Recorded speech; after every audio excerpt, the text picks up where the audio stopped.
All right. Are we online? Are we working? Just checking my audio is working and stuff. Hello, friends. How are we all? I have a small gift. You can kind of tell already. For those of you who are here at the beginning, yeah, I've got a little fur baby here in my lap.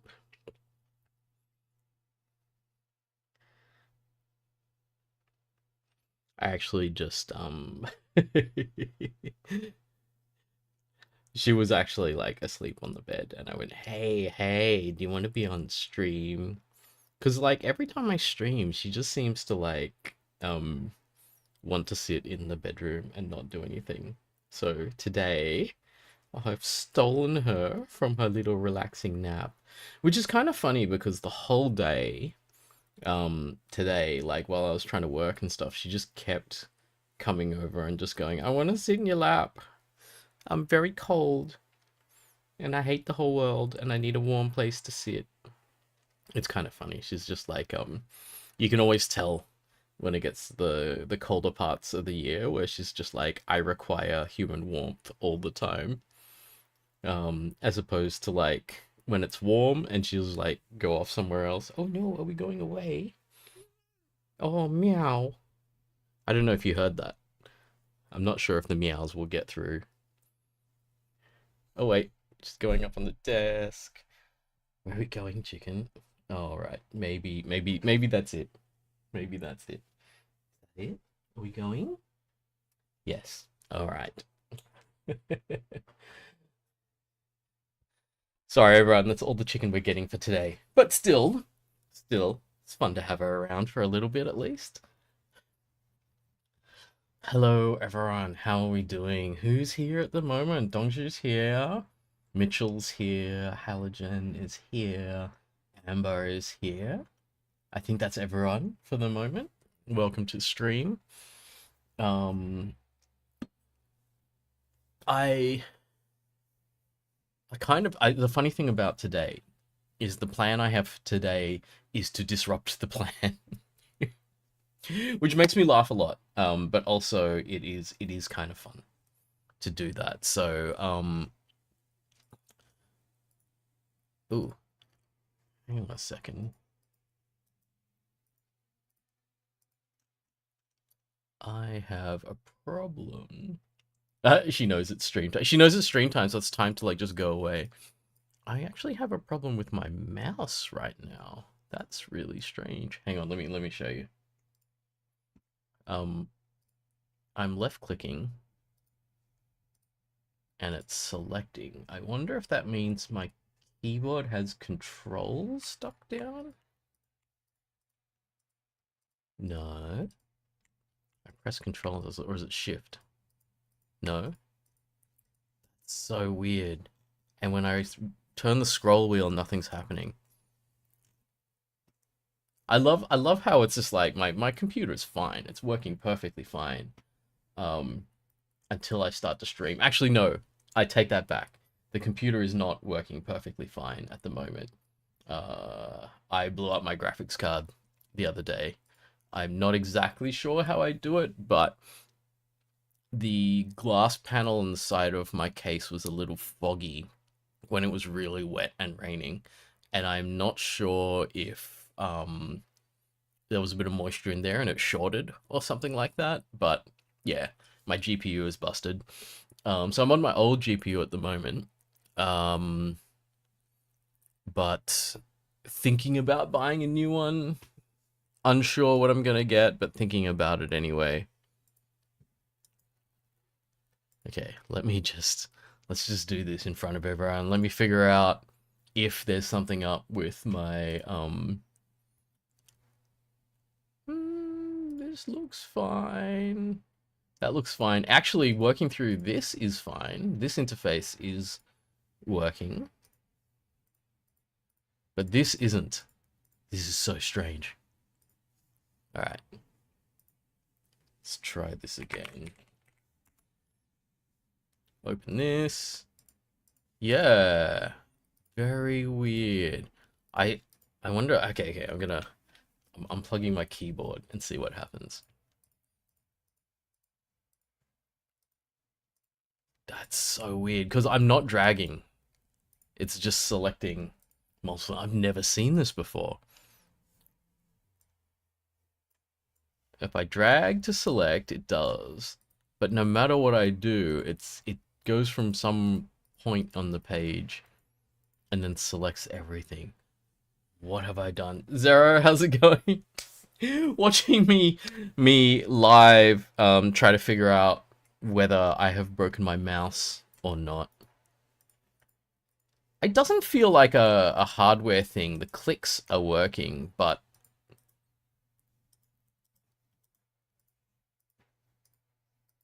it's like I'm dragging when I'm not. And I can't scroll, which is very strange. What else do I have running on the computer right now? All I've got is Chrome, Discord, OBS. Oh wait, OBS has a window up.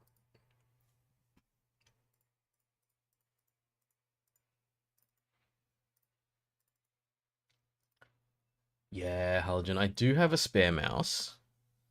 Let me see about plugging this one in. What do I need? I need a USB. Oh, software thing in your case, Zero, but you didn't know how you fixed it. So I'm just going to plug in this other mouse and see what it does.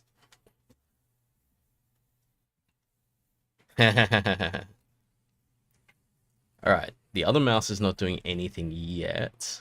I don't know, like, most computers probably don't like having two mice on at the same time. Accidental Windows keybind. Yeah. I wonder what I've pressed. Okay, this other mouse is not connecting right now.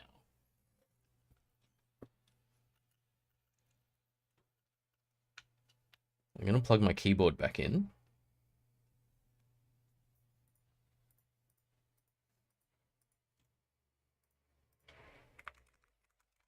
Keyboard is typing.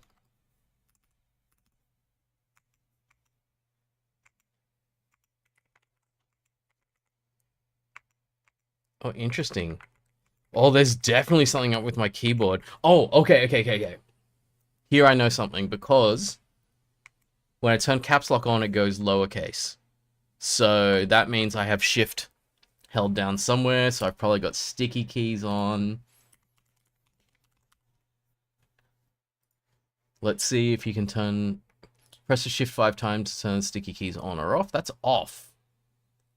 Show the sticky keys icon in the taskbar. Cable issue. Hello. Say hi to my partner. This is the first time she's ever joined chat in one of my streams, just to give me shit about having hardware issues.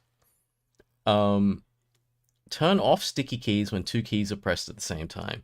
Okay, I just pressed 2 keys at the same time. No, shift is still definitely held down. I'm holding shift and it's not changing anything.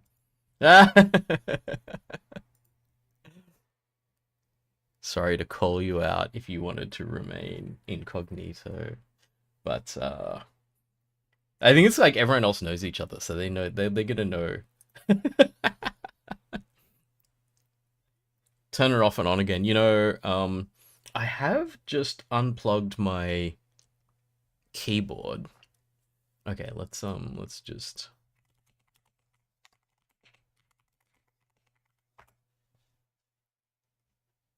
Oh, that's so weird. I must be pressing Shift Enter. Settings accessibility keyboard easy. Toggle sticky keys to off. Yeah, it was already off. Oh, if I press T, no. It was like, would it do a new tab like Shift T?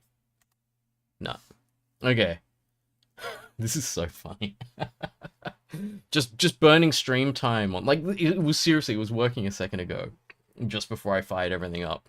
I don't want to turn things off and on again, because then I'd have to like turn off all my streaming and turn it back on. Maybe I will have to do that. Maybe that will actually be quicker than what I'm doing right now. But let's... Okay, press the shift key 5 times now that this is on.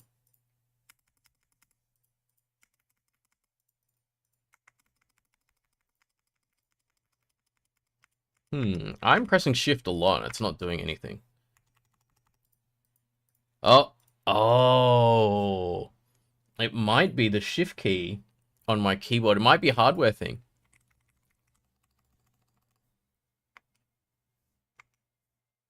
Alright. Alright, it's working. It's working. Alright. I had to press the right side shift 5 times to turn it off. Okay, I'm gonna go back to this and turn this off. Because I don't know how that could have turned on. Or maybe it's literally hardware. It's my keyboard. Because actually the Z key on my keyboard has been doing strange things. So... yeah. So my Z key is either doing no or multiple presses. So maybe the shift key next to it is also broken. I might have to replace my keyboard at some point in the near future. Okay. All right, we're back in business. I actually do have another keyboard just on the desk next to me. It has no keycaps. But I think that at some point I will have to ditch this keyboard and get a new one, which sucks because this is my nicest sounding keyboard, but it seems to have some kind of hardware failure going on at the moment. Okay.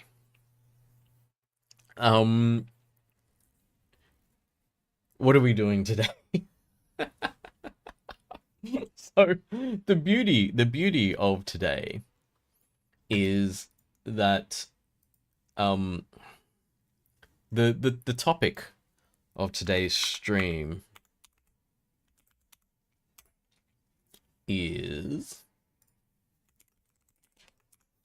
getting sidetracked. So I get sidetracked by me screwing around with hardware on my computer because it's actually something that I do a lot. There was some kind of at least small amount of joy for me in buying a secondhand graphics card, tinkering with it until I could get it running like as like kind of close to the wire as I could. And I have a feeling I only had it for 2 months, but it never clocked high enough for where that graphics card, a 3080 Ti, should.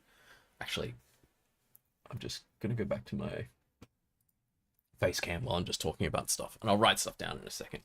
Yeah, so it never clocked as high as a 3080 Ti should. And so I kind of knew already that this, because it was a secondhand, sold to me by a friend at work who had already bought it secondhand, and so we could see how old it was and stuff, and so we're kind of assuming that it had been flogged in a Bitcoin or Ethereum mining farm for a couple of years before either of us got our hands on it. So yeah, so me just kind of overclocking the hell out of it and undervolting overclocking, which undervolting should have meant it would last a bit longer. But I started getting a bit more ambitious with it as the weather got cooler, so it was just like, yeah, I can run this harder because there's more cool air going through the case to keep it cool. And it's blown up now, so I'm not sure. Has anyone had any experience with getting a graphics card fixed? Like actually going and getting hardware repairs done and stuff? Because I could do that, but I'm not sure. Anyway, getting sidetracked. Let's go back. Getting sidetracked. So yeah, so that's one thing I've been stuffing around with is like little bits of hardware, and my computer is all like bits and pieces. So I recently replaced GPU and CPU and put new RAM in and all this kind of stuff. So it's fun to tinker, but it means that while you're kind of over-tuning your computer all the time and undervolting it and all this kind of stuff, you end up with something that's not quite as reliable. Also, my keyboard is custom built as well, so there was never a promise that it was going to be working and everything. Oh, Zara, you did get one fixed. Beatronics. Let me look them up.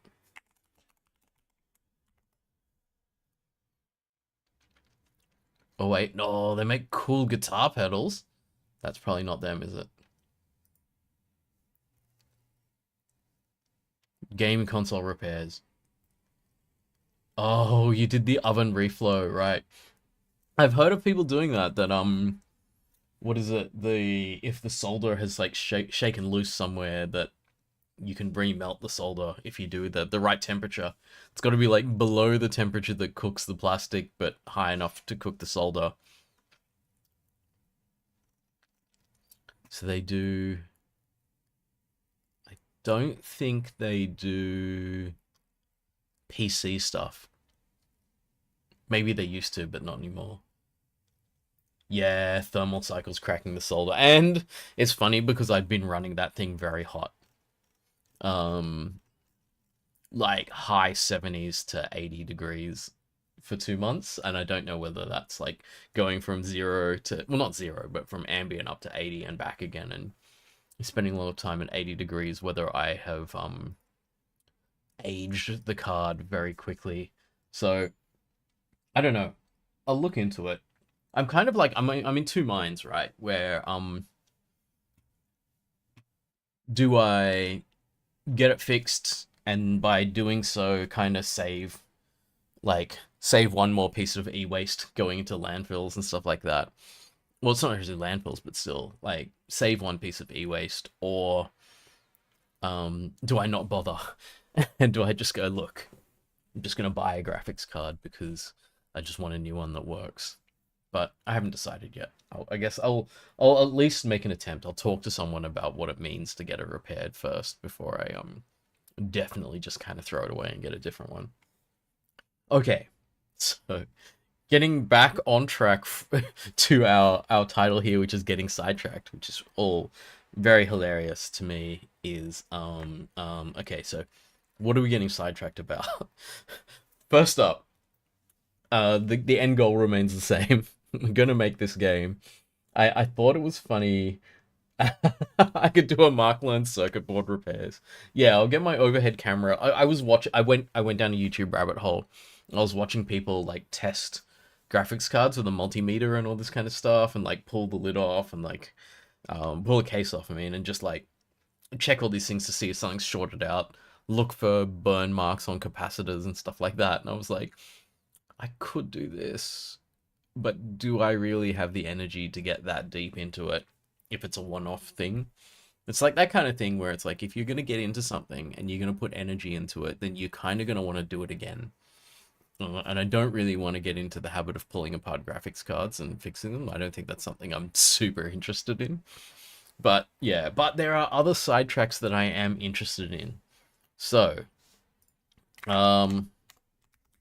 aside from making the chicken restaurant,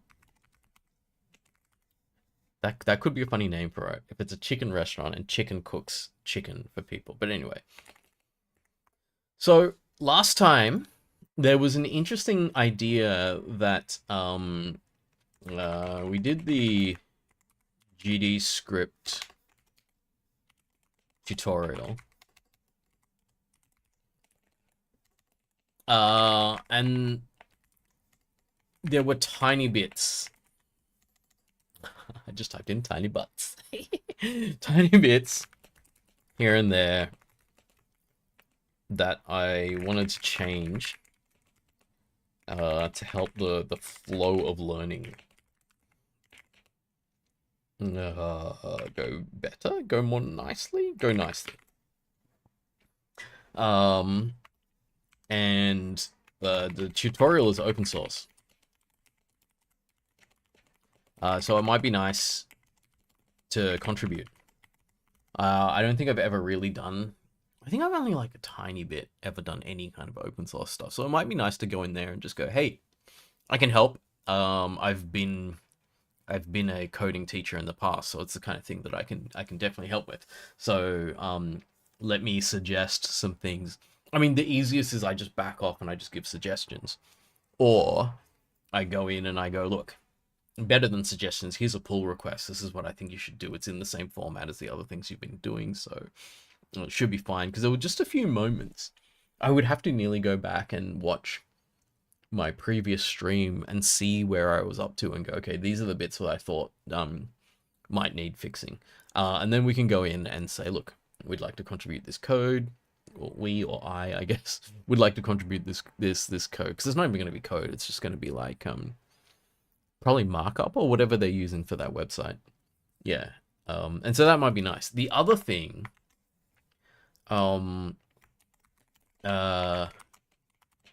is making mods for games. So this is something that I talked about just today, I think, on Discord. It was something I was thinking about last night. So I've been playing... Oh. You don't get my computer audio, do you? Oh, maybe. Maybe I should turn that on. 1 second.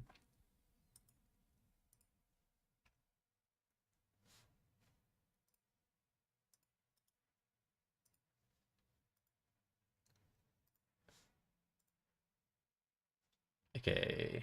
All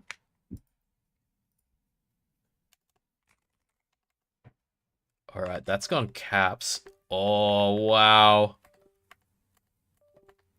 Are you hearing that? Are you hearing that?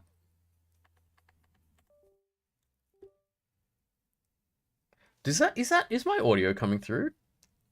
If my audio is not coming through, the thing that I'm getting there is the USB connect and disconnect sound happening again and again and again as I try to use this keyboard. Oh, hello, Mr. Mango. So, yep, it's happening again. Oh, maybe it's just really low volume. But anyway, my USB. Oh, there it goes. There it goes again. And I'm pretty sure this is my keyboard because this is me just typing now. And it's sometimes typing and sometimes not, and it's disconnecting and reconnecting. Okay, all right. I've unplugged. This is my like. Oh, hang on. I put a lot of work into this. I really like it. It's got my Godzilla keycaps and everything. But it appears to be having some troubles. So I'm gonna go find another keyboard. It's so funny because I have actually been trying to troubleshoot just the Z key that was having problems, but I think that was a symptom of a bigger problem on this keyboard. I actually have another keyboard right next to me, but this one, I don't know if you can see that clearly, does not have any keycaps on it. So let's go find my other keyboard and hope that has keycaps. Otherwise, we're doing an impromptu keycap putting on the session. I love how the the stream. I did this to myself, right? The stream that I titled as the sidetrack stream is just being sidetracked by a series of different hilarious things. Actually, it's all my keyboard because it was just the shift key before, and now it's like entirely died. 1 second, I'm gonna go find another keyboard. I've got a whole bunch of them back here.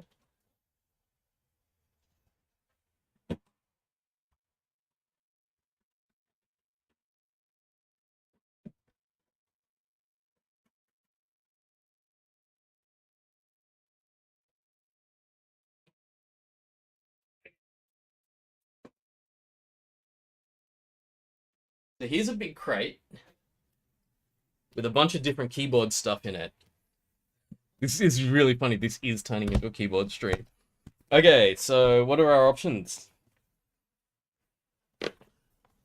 Anyone used a low free flow? It's my partner's keyboard. Very, very good.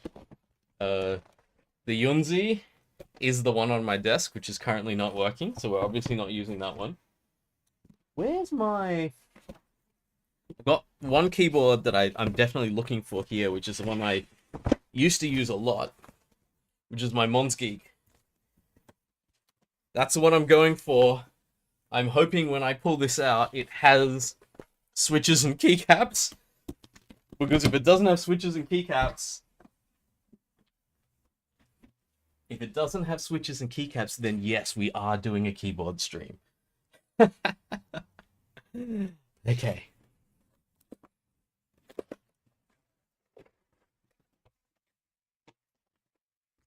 Oh, phew. Okay. All right. Should just be able to plug this in. Okay, so this is my setup for this one.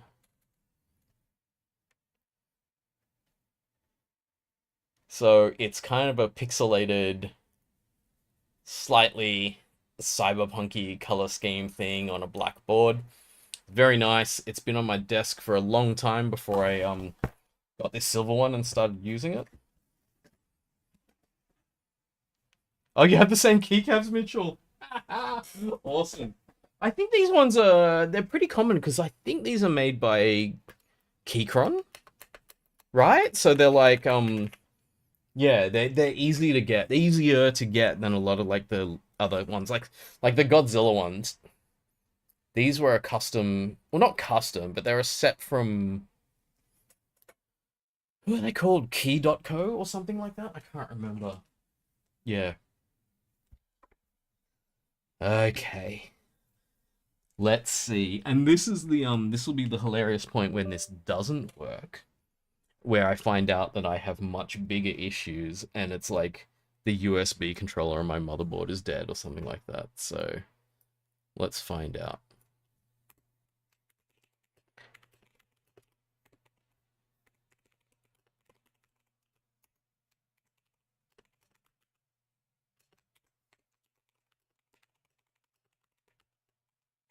Oh, it feels so different from my other keyboard. Like I understand that it is good, and that I built it because I liked it, but it is so different and it sounds so different that it's it's gonna freak me out a little bit. Halogen, as long as it doesn't turn into Mark buys new PC parts stream. Oh, that's a great sidetrack. So let me let me show you my options. So it's your fault now, Halogen. Actually, this is what I was looking at. I'll look it up in here. But the AMD Radeon 9070 XT is pretty good at the moment. And I was going to get a black one because my whole case is black. But this is kind of what I'm... Oh, wait. I always do this. I always talk about stuff when I point at my monitor and I haven't actually showed you. But, yeah. 9070 XT is what I'm looking at.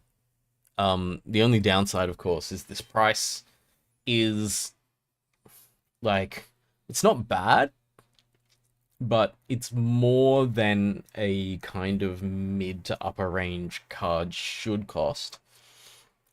You were talking about my PC explodes right now. Yeah, I think it would actually be really sad if my motherboard exploded because I would then have to buy a motherboard that matches my old parts because I just recently bought like the best CPU I could put into an older motherboard. So I'm currently running a what is it, a 5700 X3D, which is an AMD processor, and it's about as good as you can get on the old AM4 board that was my motherboard. It's like one of the things I was keeping because it was working, so I wasn't going to replace it. So I upspec'd my CPU, chucked in more RAM, and got a new graphics card, and I was like, sweet! Doing all this stuff, I don't need to get involved in the silliness that is the current GPU market and stuff like that. But I've upgraded my gaming rig, and I can play new games and stuff like that. And now, what I thought was too good to be true, the $500 3080 Ti. So if we just go look up how much a 3080 Ti actually sells for. I guess there are some $750 ones here. There's an $800 one, 1,800. Yeah, so all of these, I got one for 500, which is like a really, really good deal. Someone's selling just the boxes from GPUs. That is the strangest thing to want to buy. Yeah, Zero. At least, yeah. If I wanted to buy AM4 parts now, they're unless they're out of stock, The ones that are in stock are pretty cheap. So yeah, so this is the cost of, I guess the cheapest ones are about 800 bucks. Oh no, that's not done yet. That's still being bid on. So me getting one, whoa. Oh no, no, again, still being bid on, and it's in the US, so that would take ages to get here. Anyway, getting one of these for $500 was a really good deal. And it turns out it was a good deal because it had been flogged and had been used a lot. My friend didn't know anything about that. Like, they bought it secondhand and it worked well for them. So I think me just kind of really running it through its paces lets us know that it had actually had a long life of mining someone some Bitcoin before I'd gotten it.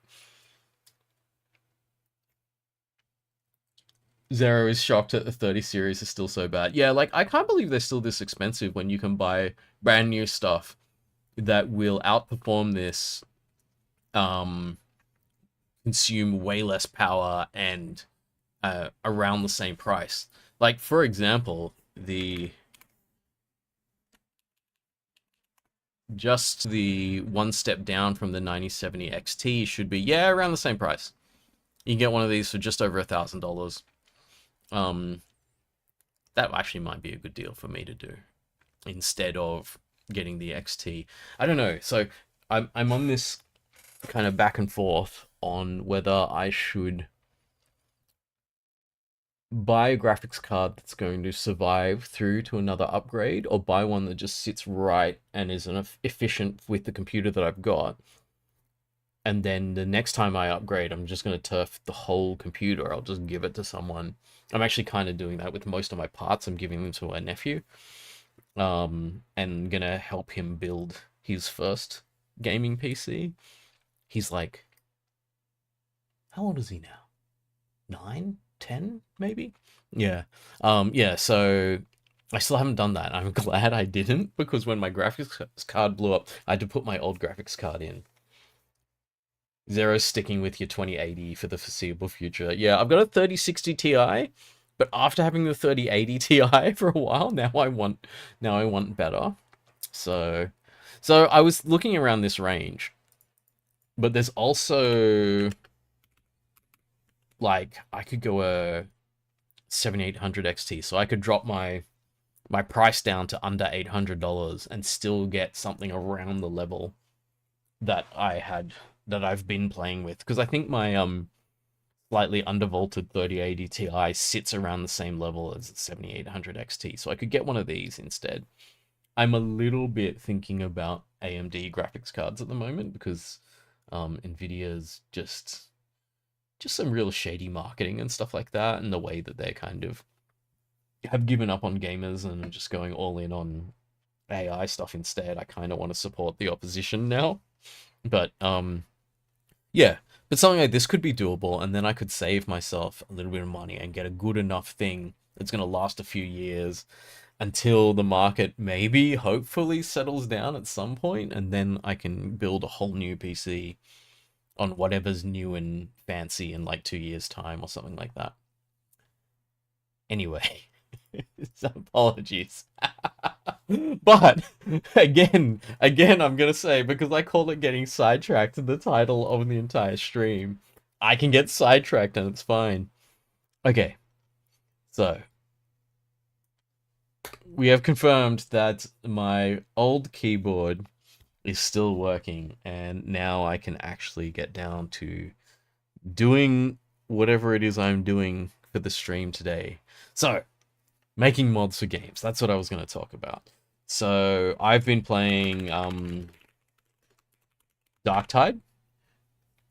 Laptop only, gang rise up. Well, I mean, I do have, I see, that's okay. I love this. I love this stream and the absolute chaos of this stream, because I called it getting sidetracked. And as we know, your ADHD friend is going to once I've got the mandate to do it, I'm gonna go completely loose. But I got one of these. So here's all my, oh wait. Here's all the stickers on my laptop. So, but this is my work laptop, which is why it's got so much Canva. There's another Canva thing. So it's like, this is my work laptop, so it's got a lot of Canva stickers on it. That's my 1 year at work sticker. So, I do have a really, really nice laptop. The only thing about it is I'm not going to have it as my only computer, because if I had it as my only computer, it would be hard to just kind of like do gaming and stuff like that. Oh, it's actually so the Sriracha sticker is, if you can, I don't know if you're going to be able to read that closely. It's a Stray Kids sticker. So if you know the band Stray Kids, the three of them that write the music for the band, they call themselves Three Racha because there's three of them and they're hot, I guess. And so that's a sticker that it has their names on, their rapper names on it and stuff, and they're the ones that write the music for that band. So I think I was like on a big Stray Kids kick when I bought the stickers for this. So it was a year and a half ago, because that's one of their albums as well. So I must have bought a couple of things, and I put two Stray Kids stickers on this. There's a whole area down here with new stickers because I had one peel off and stuff like that. But it's like, yeah, imagine scratch and sniff sriracha. You'd be like, scratch it, woo, and sneezing and stuff like that. Yeah. Anyway, yeah. So I do have a nice laptop as well. I do actually have. There was a stage which I actually would have lectured some of you with this laptop, where I had a gaming laptop. So it was a laptop that actually had a decent GPU in it and stuff like that. But hilariously, once you started gaming on it, sounded like a plane taking off, because tiny, tiny fans have to spin so hard to keep that thing cool. It was an Asus, um, and it was big. I think it was like a 16-inch. I mean, not that this one isn't as well. This thing's gigantic, but like, you know, when they give you a really high-powered laptop for free, you don't really complain. Yeah. Wouldn't have it as my only computer, as if most of laptop only gang have a choice. I apologize. I apologize. Those of us who have work that gives them a laptop, and then has work that pays them enough money to build and tinker with gaming rigs and stuff like that. I do apologize. I am in a situation where it's much easier for me to like throw money at things. Speaking of which, I think I showed this before. I've also got one of these. The frivolous purchase of the let me shine this so you can see. Yeah, the Asus ROG Ally. So I have this for I actually use it a lot for emulation and stuff. This thing is really nice for emulating around the level of like Xbox, PS3, that kind of era. And then while we're going through everything, I think I've shown these things already. I'm just doing it again for fun. I've got this tiny little thing for emulating everything in those earlier eras. So I play a lot of Game Boy Advance stuff on this because it looks like a Game Boy Advance, but it also emulates like 16-bit era, so Mega Drive, Super Nintendo, and all that as well. So yes, I do have a lot of computers. And I still play games on my phone as well while we're at it. So anyway, sidetracked again.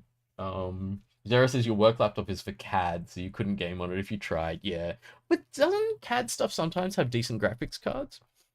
I also have this issue that like if I installed a bunch of games like on my MacBook, on my work MacBook, a while back there was a what was it? It was like a vulnerability in Minecraft and stuff like that. And I think that actually like that changed the policy on installing games and other software on our work computers at my work. I don't know if it was that specific incident, but I know that we ended up with a lot of vulnerable computers because, a company that's half full of software engineers is going to have a lot of Minecraft fans, and so some of them had it running on their laptops. Oh, Zero, it's like a lot of RAM and a good CPU, but no GPU. Oh, well.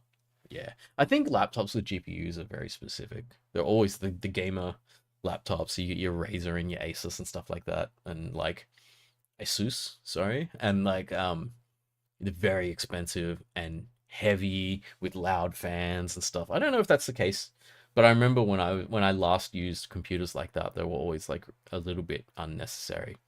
And I hit a point where I was like, nah, I'm just gonna game on a desktop, and if I'm on the move, then I'm gonna use something portable and play different games. Like I don't need to have my laptop capable of doing like the kinds of first person shooters and stuff like that that I like to play. Zara says that's still the state of gaming laptops, yeah. So the funniest thing about it then is if you're playing with a gaming laptop, you want a good set of headphones as well, because you're gonna need to block out that noise while you're playing. Okay. I love it. We're 45 minutes in. 45 minutes in. Mark has not done any content yet. Mark is just talking shit. I think people are used to this now, so it's probably okay. So go back in here. I've been playing Darktide. Darktide is this fun game where I think I've talked about this before because I've been talking about it as like the main game I'm playing at the moment. A spiritual successor. Mitchell, thank you very much. What do you mean this is the content?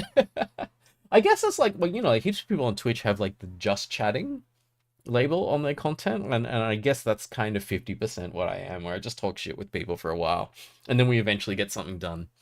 I had a meeting, actually with another ex-UNSW student, but I had a meeting with someone who is, I was working on some stuff with at Canva, and it was like at the start of the meeting, we just started just talking and stuff, and they like immediately went to our meeting booking and extended it by half an hour. And I was like, what? And they were like, oh, I know what kind of meeting this is. You're going to talk for 20 minutes before we get anything done. But I also don't have anything to do today. And I'm like, well, not don't have anything to do, but not immediately. And I'm here for it. So let's just extend the meeting and we can chat and then we can get stuff done. So you've got an inkling into the mindset of how I work, is that there's a quite a long period of getting distracted before there is like the settle down to focus.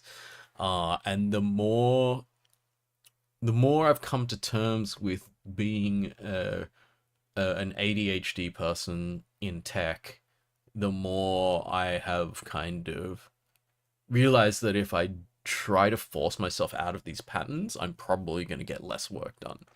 So this is my normal thing where it's like I had dinner. We cooked dinner and then we're watching Andor during dinner. Andor is really good, by the way. Watching the second season at the moment. No spoilers.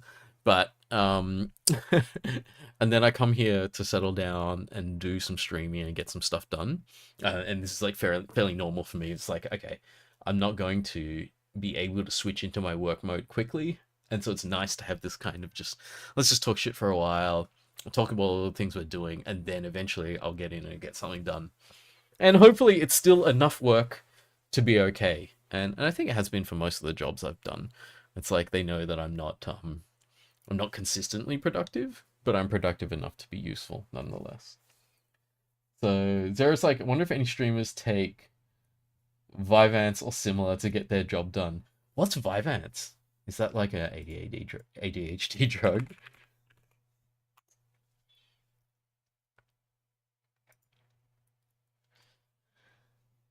Drug class is ADHD agent. Right, you're right. Yeah, ADHD stimulant. Yeah, I would assume, I mean, like, not to pigeonhole people. I don't want to pigeonhole people, but I would say that the mentality that it takes to be a streamer has probably got a really, really close Venn diagram with people with ADHD. It's like, can you hold a one-sided conversation? Are you the kind of person that could just talk a whole conversation and have some poor person sit on the other side and just smile and nod at you while you're talking the whole time for like hours? I'm just like, that's the Venn diagram with that behavior pattern and ADHD is just nearly a complete circle. Because being exactly one of those people, realizing only years after the fact that the reason why I took so well to teaching and lecturing and stuff like that is you can't get me to shut up anyway, so you might as well pay me to not shut up. And it's like, well, that's how it works, and it works quite well. So it's kind of funny. Zero says, your favorite coworker is an executive who's easily distracted, so a 1 hour meeting becomes 3 hours.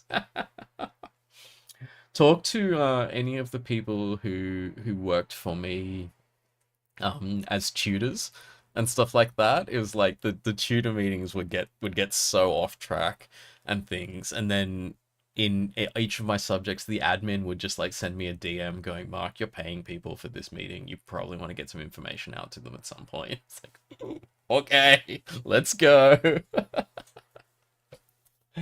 All right, all right. Back to potentially doing something coding wise today.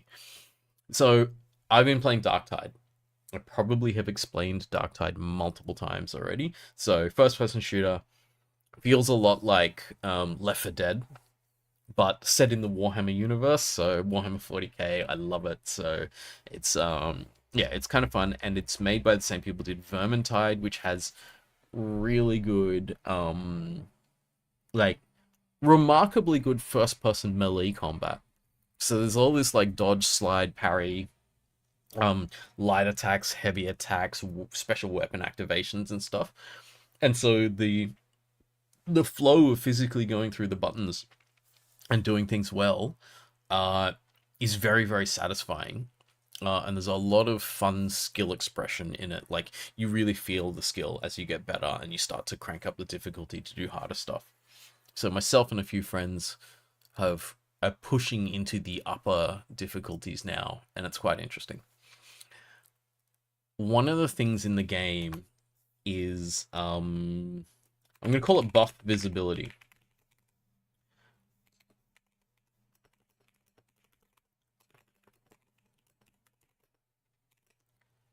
I already want to mod this keyboard now because it doesn't feel like my other keyboard. I think I just need to accept that this keyboard feels like this, the other keyboard feels like the other. It's really, this particular keyboard is kind of hard and a little clacky. So it's like when the keys hit the bottom, they just hit. That's it. There's no gasket or anything happening. Anyway, getting distracted. So yeah, I would like to make a mod that lets you choose specific buffs to be on screen and visible.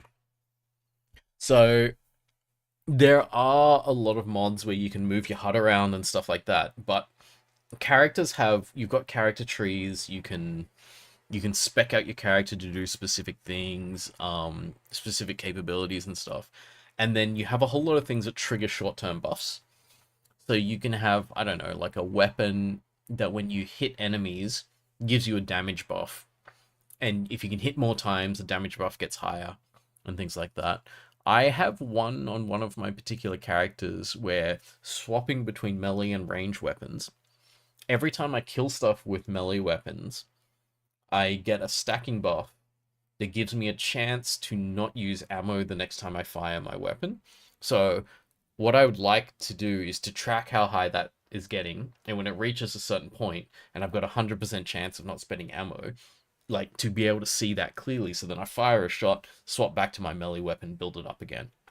The problem is, in general play on most of the characters, there's like 8 to 10 buffs up at any particular time, and they're all in this kind of dynamic row that just kind of moves, and you can't really track one particular thing and whether it's active or not.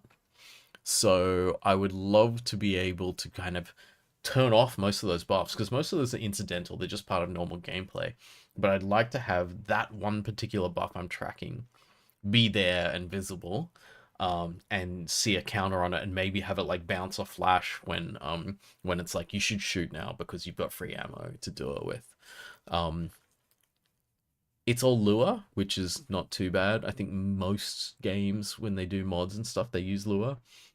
So yeah, and I can't find a mod at the moment that does exactly what I'm after. So obviously the solution when you see that is like, yeah, why don't you make your own? And it's like, okay, I probably should. Like, and I think it's just a matter of like learning the sort of interface and the way that mods are done in this particular game. What's the framework and stuff like that, and how can I get hooked into that? So these are the two things that I think would be fun to get sidetracked with.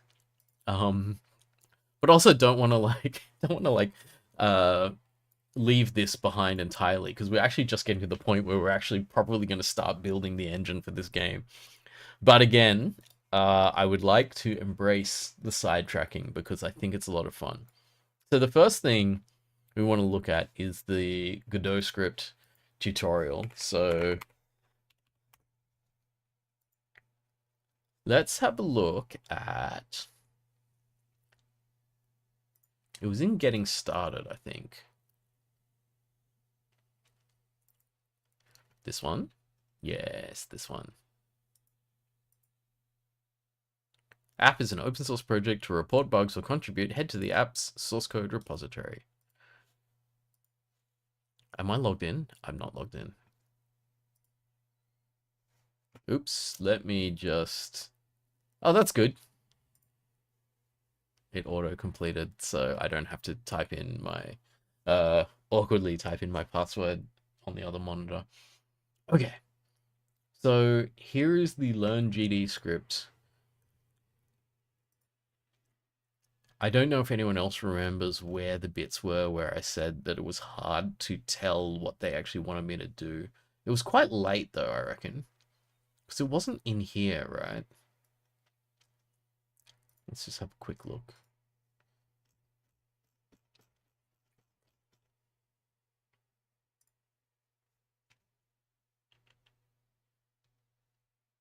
No, these are really easy.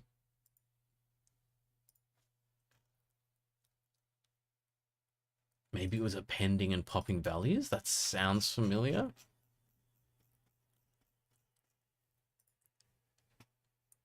No, this is fine. So it was the fact that there was a point where there was no documentation, and I felt it was unclear what we were supposed to be doing. Was it dictionaries?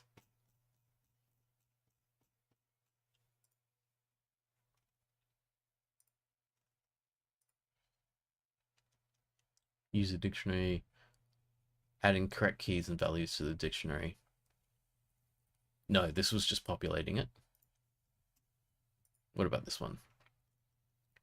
Oh, this has got documentation. We started add item function. Should use the item name parameter. That seems fine.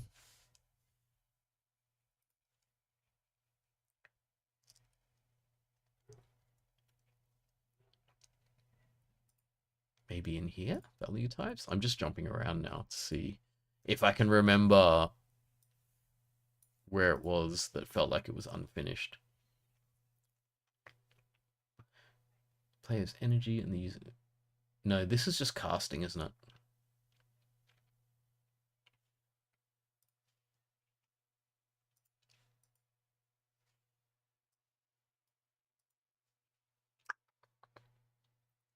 One of the later dictionary ones, roughly around the inventory theme stuff. Yeah, I may have hit it here. Because here we have checks and nothing. Our variables get the correct values, but not the right hints. Using your type... No, this is just typing. No, this is just typing, so I've gone too far. Dictionaries. Let's go back a little further and see if there's something weird in... Whoa.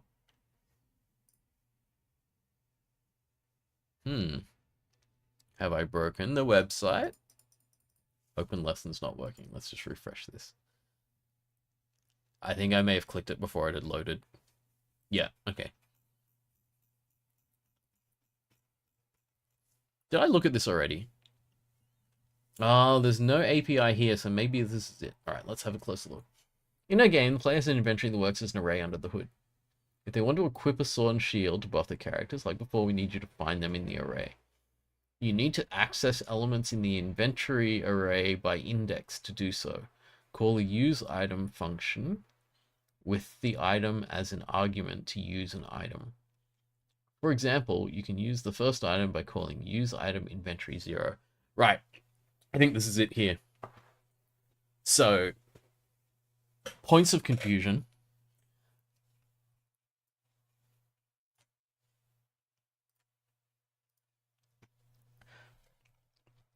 points of confusion that I have here is the inventory is empty. So if the inventory is empty, how can I use an item from it? Whereas over here, there's an image with some stuff. And this is indexed from 0, in which case this implies that this is some kind of array of items. Okay, let me start a new section.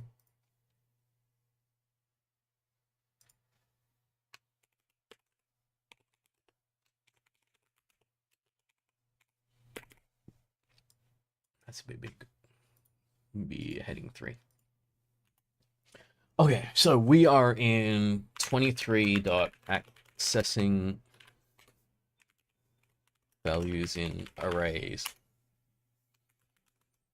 Issues. It looks like there's Gemini in my Google Docs. I think I've got the whatchamacallit? The free trial at the moment to Gemini. I haven't used it that much though. Okay, so inventory in code appears to be empty. So how would we access elements if the array appears to be empty? The graphics on the right imply that there's a different array that's populated. Or that's the inventory. But there's a mismatch with the code. So that's the first issue, is there's an inconsistency here.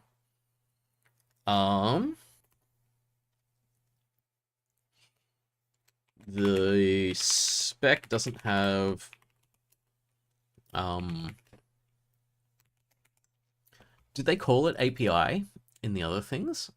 I don't know if they're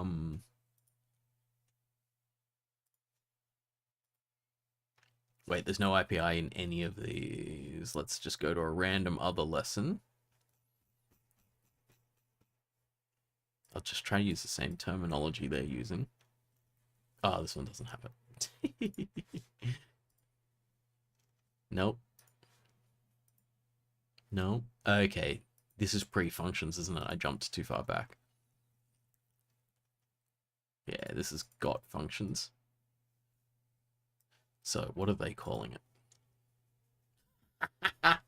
How am I magically hitting all of the examples that don't have any API information? Oh, appending and popping. This should have append and pop APIs. Yeah, there we go. No, they don't call it API. Because, I mean, it makes sense. You don't want to use acronyms when people don't know them. Doesn't have any documentation of method descriptions. Use the exact way they do it. So they call it documentation method descriptions, and they should have these functions. So if we go back to, it was this one. What would we expect? We'd expect use item to be documented. Because they've said, yeah, you can use an item using something in your inventory. So they have said it, but it's like partial. It would be nicer to have this as something that you can look up, especially because the other ones just before it have had those. So you do have an expectation of being able to see clearly, like just scroll down here and see clearly what the particular function you're using is going to do, because it's not that bad because it doesn't have an output or anything, so you don't need a full function definition, but still it's nice to would be nice to have that. So these are the changes I'd want to make for number 23. Let's see if there's a second. There is a second one in 23. And this is like fixed tracks. Oh, yeah. Train tracks are broken down in little chunks. Also, this is the thing that, like, it starts here, and then these things are out of place. Find them in the tracks array and pass them to the align function. Did they have any previous documentation for add entry? That's a good question. Let us have a look at previous arrays here. So we've got looping, creating arrays and looping over arrays. So it's definitely an array thing. So let's go all the way back to the previous.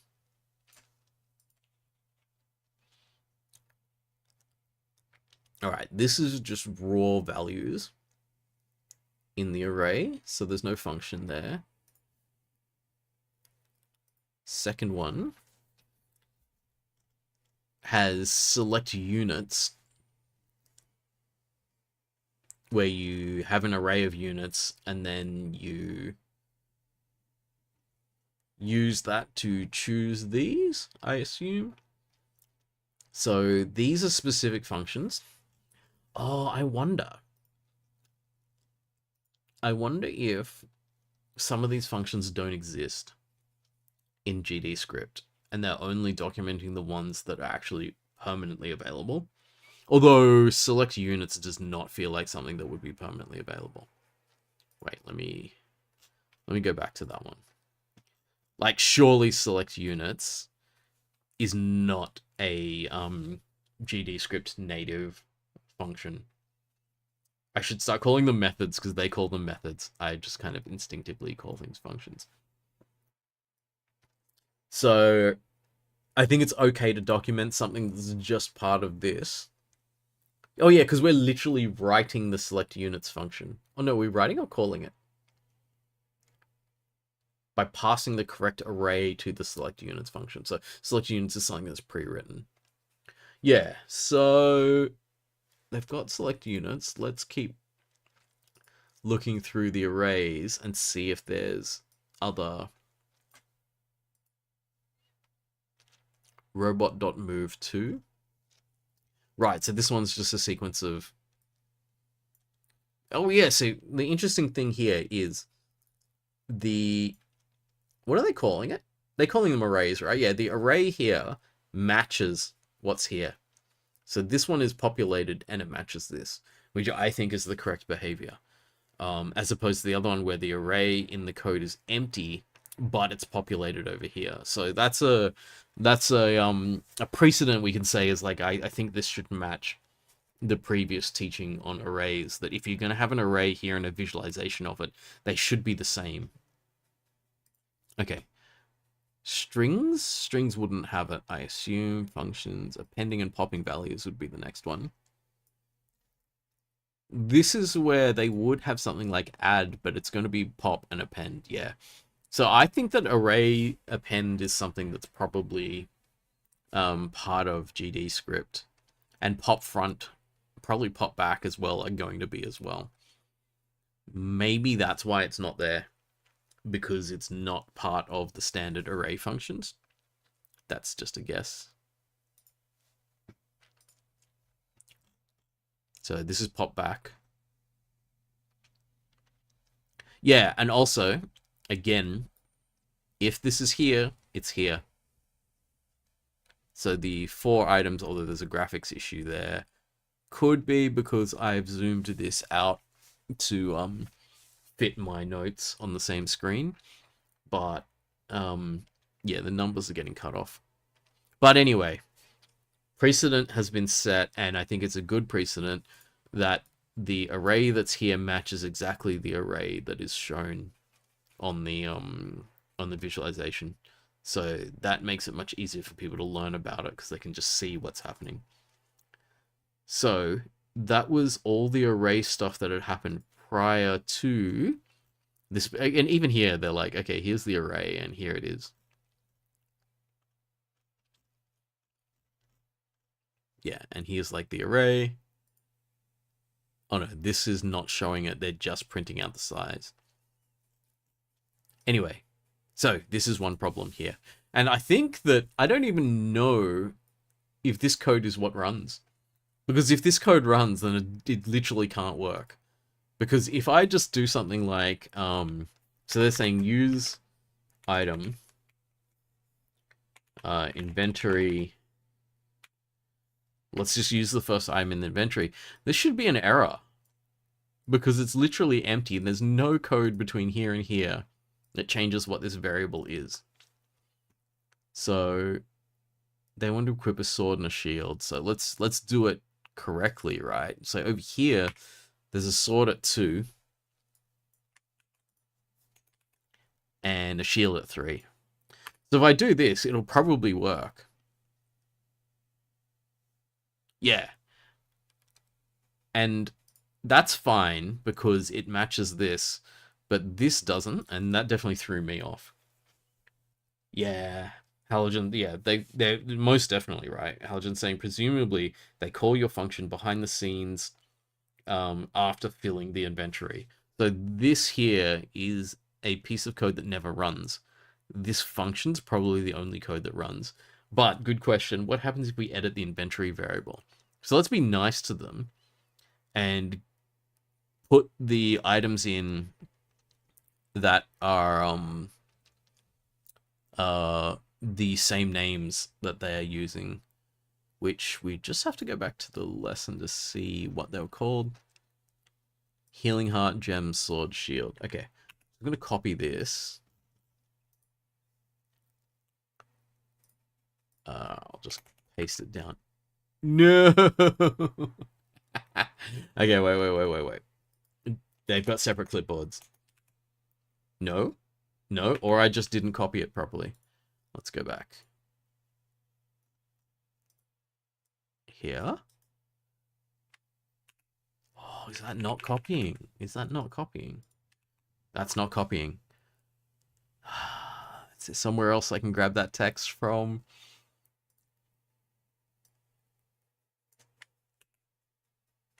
Oh, I can't right-click in here either.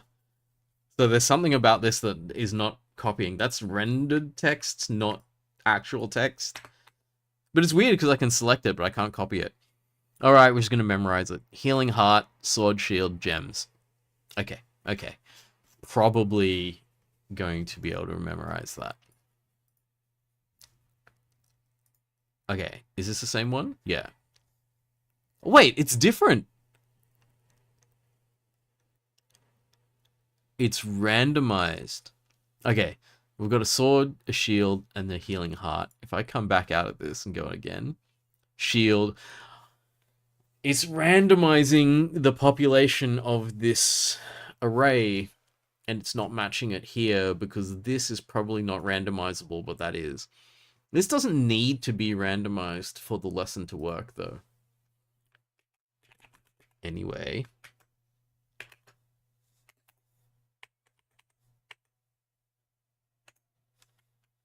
Let's try this. Healing Heart. Gems. Sword. I have a feeling that this is going to be a problem because... Actually, let's just run it and see. Whoa, error. Yep. No, that's fine. That's just saying I haven't written anything in the function. Okay, so... Use item... Inventory... We're supposed to get a shield and a sword, right? A sword and a shield, so we'll do that. So this is us 0, 1, 2, 3. This is us giving it the same first 4 things as this one, and then using them. It appears to not care what I've done there, but let's now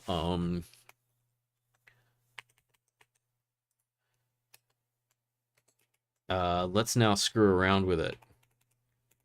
You have poo-poo in your inventory, and let's see what this happens here. Oh wait, no comma. Right. Okay, they have rejected my poo-poo. That's fine. That makes sense. They have rejected the poo poo. um, so, um, this implies that this variable is meaningless, and um, does not have any effect on this function. So it's nearly like this function is in a file that's being kind of imported, and the function's being used. But the inventory variable is already being set up somewhere else. They have rejected the poo poo. Very good, very good. Okay, well, good on them. Good on them for rejecting the poo poo, because no one wants to actually take poo poo. Yeah. What happens if I delete the variable entirely? So let's screw around with this. I have a feeling that this thing is going to be fine without that variable. I reckon the whole thing has rejected that variable entirely. Ooh, no. Interesting. So, this is so funny. The identifier inventory isn't declared in the current scope. So I cannot call the variable to access elements of it because it's not declared. Yet, if I put elements in it, they're completely meaningless. So, what's comments here? Somewhere in this white space, the inventory variable is being populated using the stuff on the right. Okay. The reason inventory is there is so that you can access it, yet you are literally not accessing this one. You're accessing something else, or this one is being accessed by something else at this point, which is okay, but actually no, I'm not gonna say that's okay. I was gonna that's okay, you do what you want, but no, this is kind of implying to people that the variable that you create and then use is sort of meaningless, or this is not code that runs. Yeah, that's it. That's it. So this function just needs to know that an inventory exists, but it is not code that runs. So this function is being used, it's being accessed, and we're not in a run. So we're not in, what do they call it? We're not inside a run function. So if we were calling this inside a run function, so somewhere else there's a run function.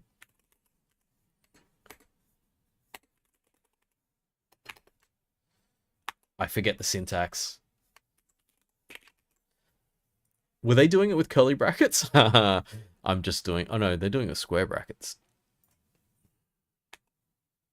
Oh, autocomplete. Okay.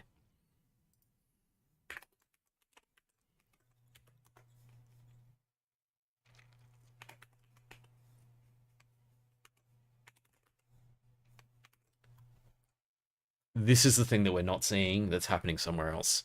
So the inventory that we have doesn't have everything in it, but when this thing is actually being executed, the inventory, so this must see this as well, and it populates it using this, and then it runs your pick items thing. So this is the thing that we're not seeing. And then it kind of makes sense. Pick items has to know that a global variable for inventory exists. Run has to populate it using exactly this layout in order for this to work. And I think the issue I have is that if you're going to show the inventory like this to people,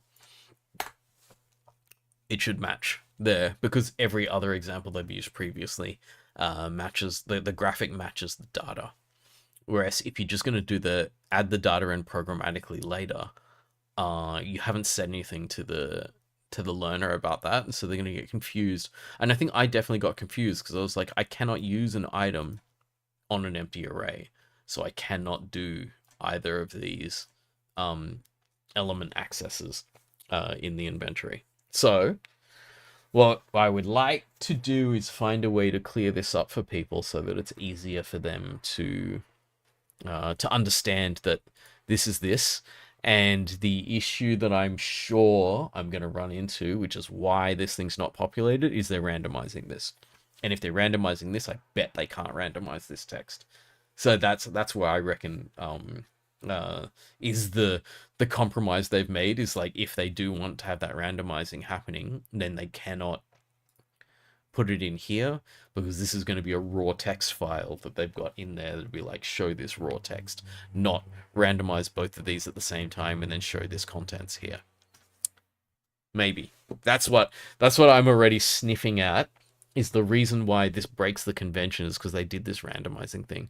And honestly, what I would do is just remove the randomization, because it doesn't teach people anything to have this change each time. Like, who in the hell, other than present company excluded, is going to come back and do this thing more than once? So you don't need this thing to be randomized, I think. Maybe, unless they've got a justification that they're seeing people do it more than once, and they want people to actually have to change this if they do that. Because it's not an accessible thing. It's not an academic thing. Like, we would do that, I think, in stuff like exam questions. It's like two people sitting next to each other in the exam have a question that actually asks you to implement the same technique, but it's randomized, so you don't get exactly the same values. So that if you just looked across at someone else and you typed in inventory 0, inventory 3, it would actually be wrong on yours and right on theirs, or something like that, And we don't need that here. This is just learning. There's no checking for cheating, programmatically prevent cheating for it and stuff like that. So, okay. Let's see. I'm gonna put these things... Oh, wait, that's not even a window. Put these things back together here. Come back here and here and see if we can learn about the structure.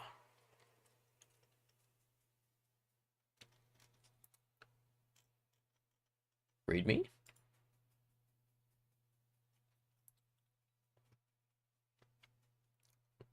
Ooh, this app is the free part of a larger paid course to become a game developer. Wow.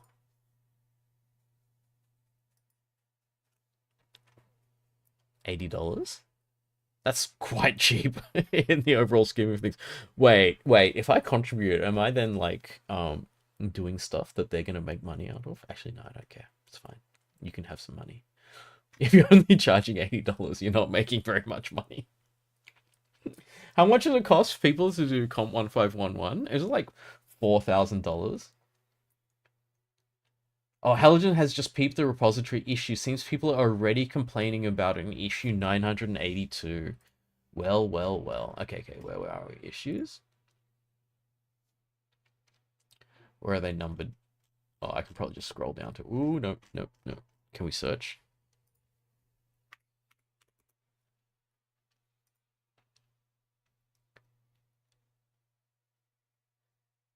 Using right items task is unclear. Maybe teaching bad habits or hard coding values.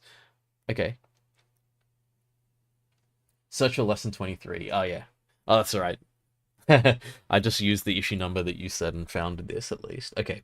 They have a programming background, so immediate thought was that loops and conditional checking was what the problem was looking for. Especially since the lesson module discusses use of size method. Something effective: loop over the inventory, find the first sword. Loop over the inventory, find the first shield. Rather than just... Yeah, it's weird hard coding by just looking at the thing. They wrote this solution assuming the inventory array contains strings as shown in the associated lesson module. Was surprised to find this was not the case. String matching failed. Inventory wasn't really accessible. Print functions like print inventory size didn't work like in the lesson. Oh, so there's something going on in the background that's worse than... Like that demo code I wrote, which was just like, they're populating it, then they're running your things. if they populated it just before running the what's it called? Pick items. If you do this, then it's fine. Anything you do in pick items that's accessing the inventory should be able to loop through it, should be able to print out its size, know what you're going to do, where this person's saying none of that stuff worked. Wait, am I in the wrong place? I'm in the wrong place. Yeah. Okay. So the simpler... Yeah. It didn't work. Solution was super broken. They realized that you just simply do the human visual inspection of the array and give a hard-coded answer. And they're like, this feels wrong from a teaching perspective. And I agree. I agree. Hard coding to grab things, especially the funniest thing is the hard coding grab of the items won't work if you refresh the screen. So if you refresh the screen, it re-randomizes the array, and then your solution is wrong. So we're like in this weird space where we're implicitly teaching people not to hard code things, but we're also implicitly teaching people that you have to, because if you can't loop over it, let's test this out. Okay, so for item in inventory,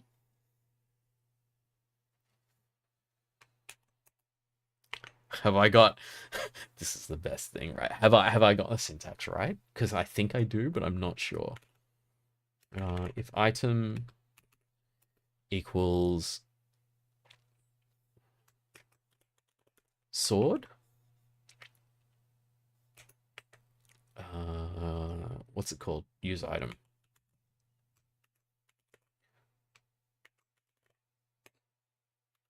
Do I have the right syntax here? Put colons on things. I'm not even going to know if this is the right syntax because this stuff isn't going to run. Okay, let's get rid of this because that's actually no, I don't want to get rid of it. Colons seem right. Okay, let's see. Expected sword, shield, received, empty. We expected 2 items to be picked. Instead, we got 0. So this did not work. I looped through all the items and checked if the item was a sword and then used it, and it did not work. So used items here is an empty. So this is not using a sword if it sees it.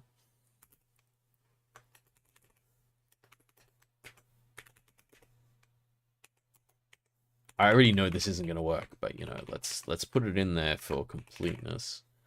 So this isn't even very good code, because why is that yellow? What have I done? Yep. This isn't even good code because it's going to use every single sword and shield in here, but at least this should populate, and it doesn't. So let's test if this runs at all. So I'm gonna hard code some god awful stuff here.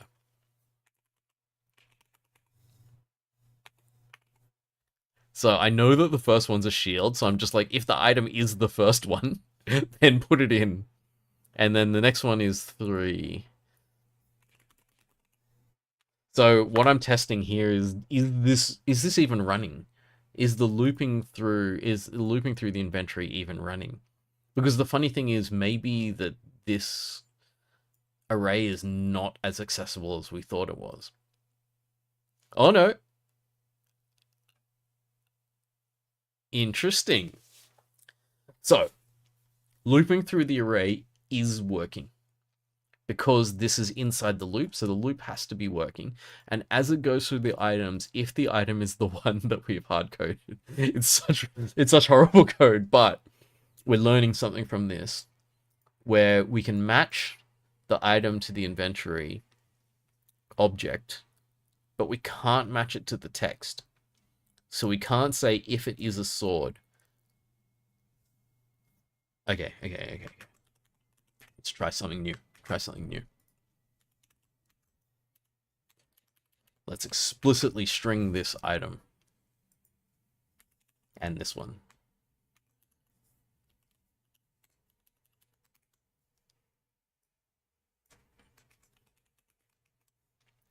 You know something I find funny? is that when you open a bracket, it gives you the closed bracket, but when you do double quotes, it doesn't give you the other half. So some of the autocomplete is giving you the closing, but the others aren't. Halogen's saying that maybe the reason they don't show use item is because they use some weird unknown representation of the items. Yeah, it's quite possible. So now I'm saying if you string this and it matches, do it. And so this should still fail, but we should have lots of shields and swords in here. Nope.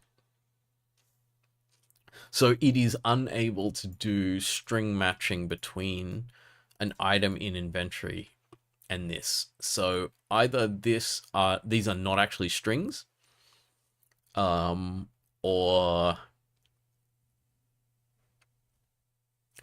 when you make them into strings, they don't match these. So what they're looking for, yeah, it could be really funny if this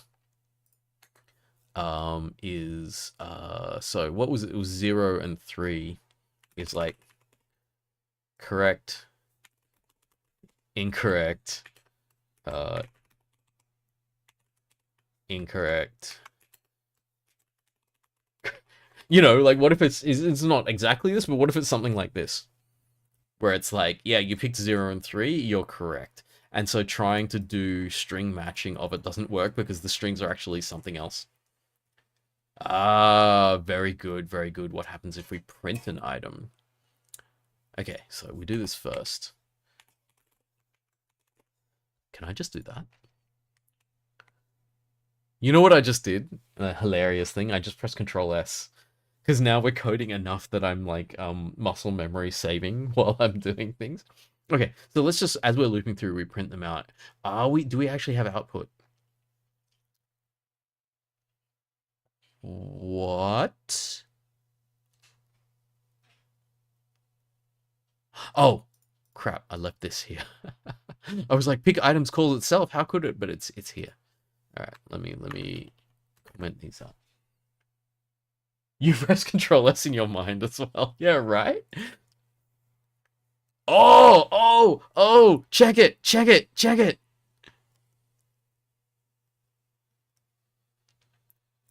They're sim links. I reckon. They're links to another array. So there's an array called panel, and these really look like memory addresses. There's just too many numbers. So these are pointers. Pointers into the other panel. Okay.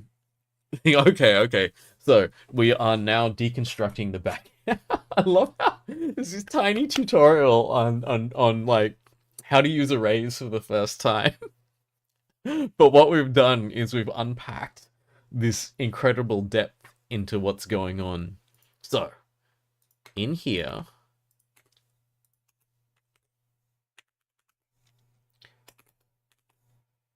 it's panel, and then there's I'm gonna call it randomly populate panel. Then in here, oh,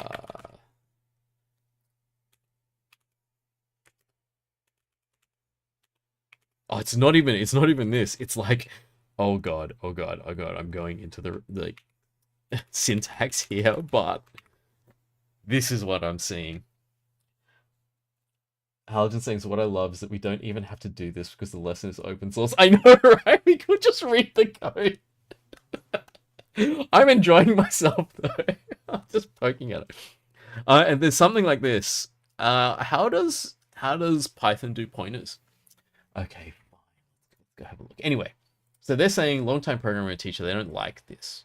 Teachers bad habit of hard coding magic values. Yes, fine. That's cool.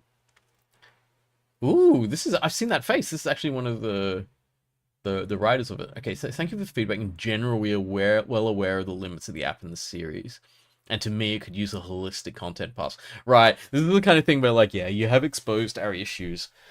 But to fix them, it's going to take us ages. And so we'll do it all at some point.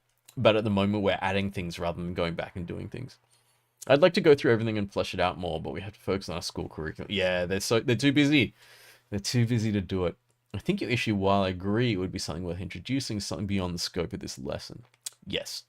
Its goal is just introducing how to access elements in the array by index. The lesson could be modified to make this more explicit. Yes, it could. Let me offer that to you. Let me see what we can do. Anyway, this person also found it unclear how to complete this task. I believe my issue because the inventory array shown in the code was empty. Yes, very good. Yes, I like this. I thought I might have to populate the array with something, but I couldn't figure out how to make that make sense. Yeah. Very good, very good. Turns out this array is actually populated with items, so I tried approaching the problem the same way, ran into the same issues. Had to look at the suggested solution to figure out what I was supposed to do for this problem. Expected me to just hard code inventory indexes. This is so funny. How many people have been doing this tutorial who are like way ahead of it? So this is teaching people how to code at the most basic level of just learning the starting bits. And there's all these people who already know how to code who are doing the tutorial anyway. Perfect time for a noble open source contributor to swoop in, eh? Yeah, quite possibly. Let me continue this thread though, because it's kind of interesting to see what people are saying. Yeah, there you go. It would be a bit more intuitive how to solve the problem. 100%. Yeah, that's I think actually that would just help. Because it really breaks your brain to have this. Someone else says, 2 cents a pile, pretty good grasp of other languages. The intention of this question confused the hell out of you. Yeah, me too. It wasn't very clear from the question what you're supposed to actually look at the output window to use items, and that the specific task is to equip a sword and equip a shield. As Waptang here suggested, I'd also say the inventory array should be pre-filled with 12 items in the answer area, so it's clear they have to manual access inventory using an array index. Thanks for the feedback, everyone. My plate's full, so I'm not finding time to make improvements to the app, but it sounds good. Okay. So poor Nathan is too busy, and looking at looking at who Nathan is, I understand why they're too busy. There's way too much work going on there, the founder and the teacher. So I think they have done amazing work. We are nitpicking at a very, very small part of this. The tutorial in general is really, really good. And is done from like as teacher to teacher. Game respects game. It's really good teaching. It's just a tiny issue. So let's have a look at the code. So how are they structuring this thing?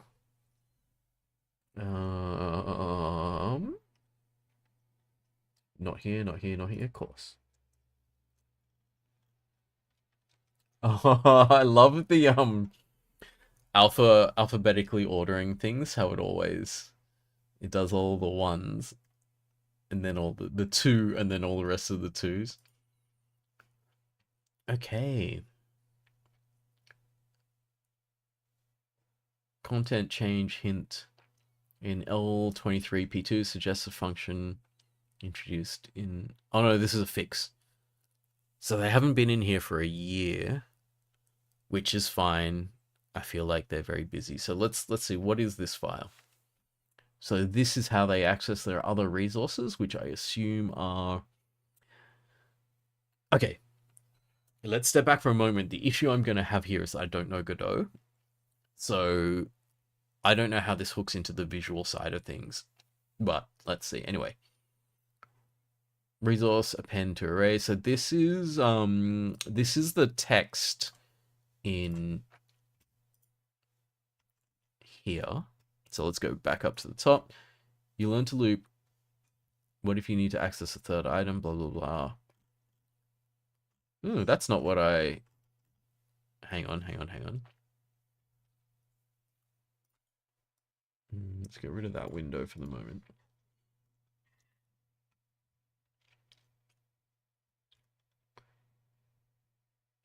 So where is this particular text?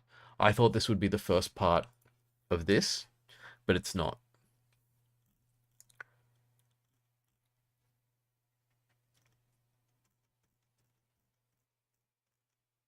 Right, I'm not missing it somewhere. Unless that is not this, but this.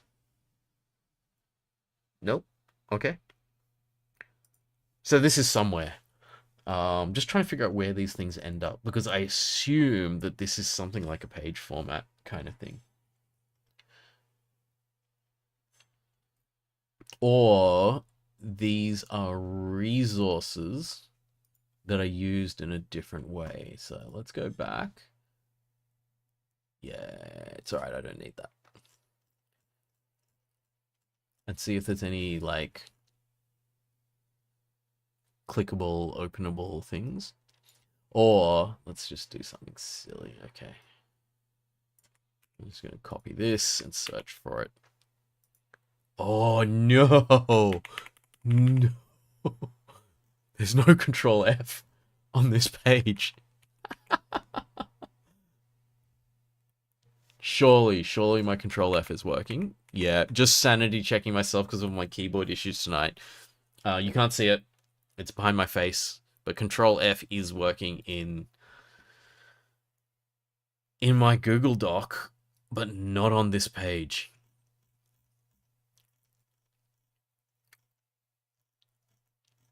Okay, so the interesting thing is that that text does not appear. I just scanned it then because there's not that much text.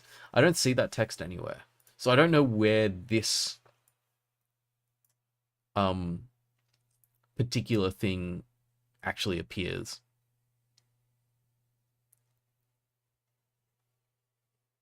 Because this looks like, here's another example. Tracking orders in a restaurant management game. We definitely saw that.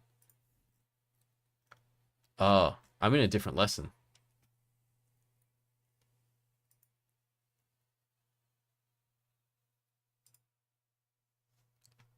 Are they numbered the same? Surely. This is... Wait. Accessing values in arrays. Append to arrays. Access arrays. They're numbered differently. Okay, so I was in the wrong one. Numbering them... Yeah. Lesson 23. So lesson 24 is lesson 23. Okay, first issue that you have is with your naming scheme. I reckon there's a 0 somewhere. No, there isn't. Yeah, who knows? Okay, at least I'm in the right place now. Okay, so this is T-Res, something teaching resources, am I going to say? It's their custom format. Does it look like Markdown? It does not look like Markdown. Anyway, so the first one is you learn to loop over all values in an array using code. Let's make sure we're in the right lesson. You learn to loop over all... Okay, good. Things are making sense now. So this is not where I need to be. And at the bottom here are going to be the links to... Oh, right. So this might be how they put together all of these, because these are all sub-resources with IDs. Yeah. So this is actually the page layout here. And then these are all of the possible resources, and you just put them in, most likely in the same order, unless you were going to change something. Oh yeah, so someone added a 15 here in between 8 and 9, so something wasn't entirely clear in their first draft, and so that's how they add other things in. So it goes 8, 9, and then it goes up to 16, 17. So what they used to have with the 10, 11, 12, they decided they wanted to put more detail in here, so they added some more resources and put them in between. Okay. Practices are sub-resources 20 and 21. Sub-resource 20 is here. Practice ID, lesson, using the right items in our gameplay as an inventory that works as an array under the hood.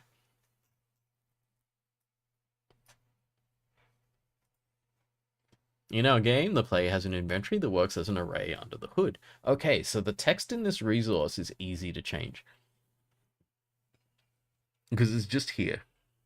Wait, where am I? Here.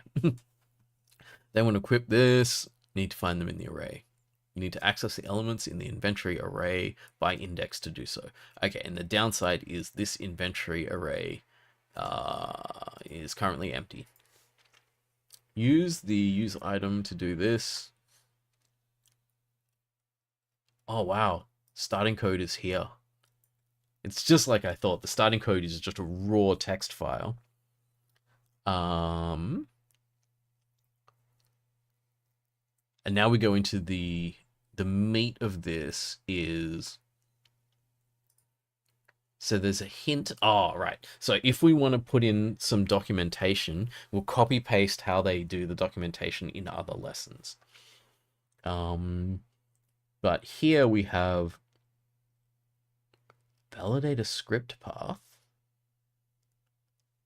access array indices, find crystals, find test find crystals.gd. Okay.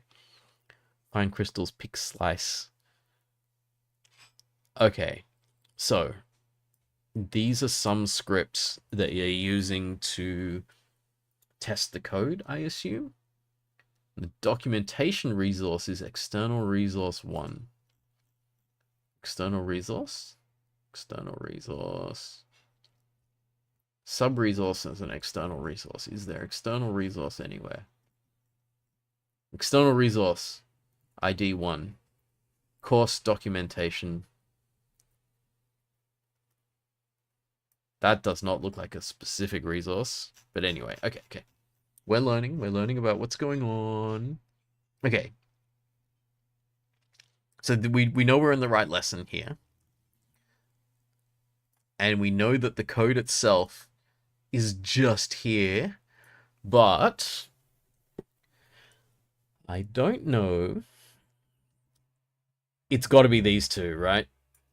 These resources have to be the code that runs in the background. So, course, lesson 24, access array indices, find crystals. So in the find crystals, there's multiple scripts. Okay, I'm going to open this in a new tab so I don't lose that one. So find crystals is the code in the background.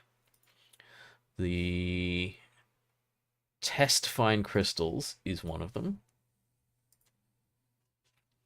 Extends practice tester. Pull string array sword shield shield sword. This is an auto test. So this is saying these are the things that are correct. There's a game board, which is the control. Prepare game board. So game board is viewport.getChild. Not sure what that is, but I assume that this is the visuals.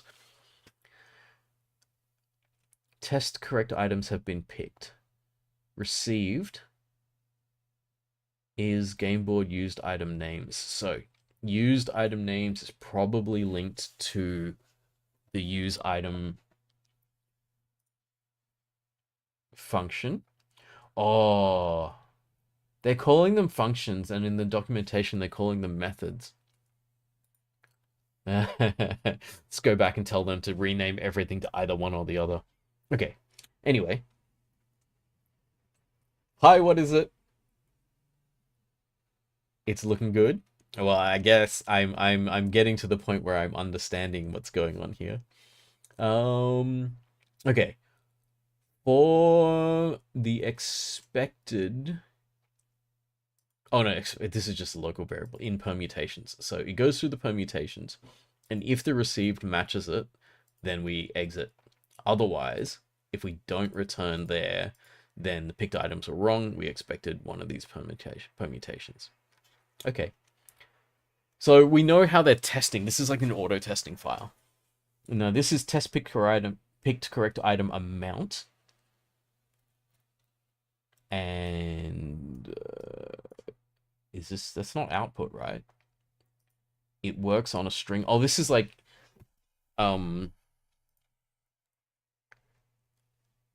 forcing this to be a string type function. So pull string array. There's this pull string array. I wonder what it is. Because that's a variable type.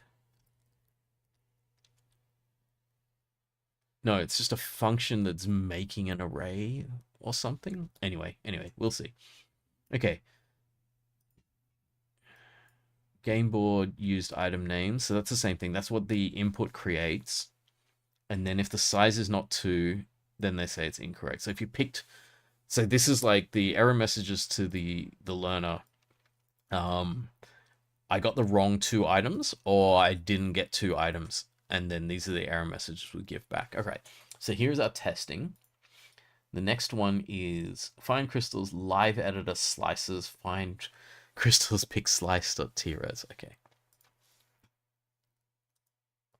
Go to another tab here. Halogen, yeah, it's a type. You can tell because they use it as a variable name type equals value. Okay.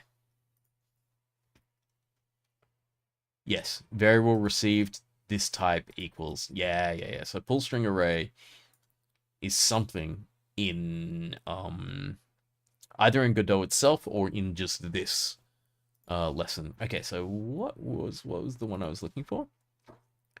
Find crystals live editor slices.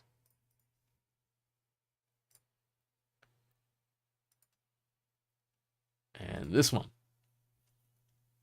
Okay, these are small. Wait, can you word wrap?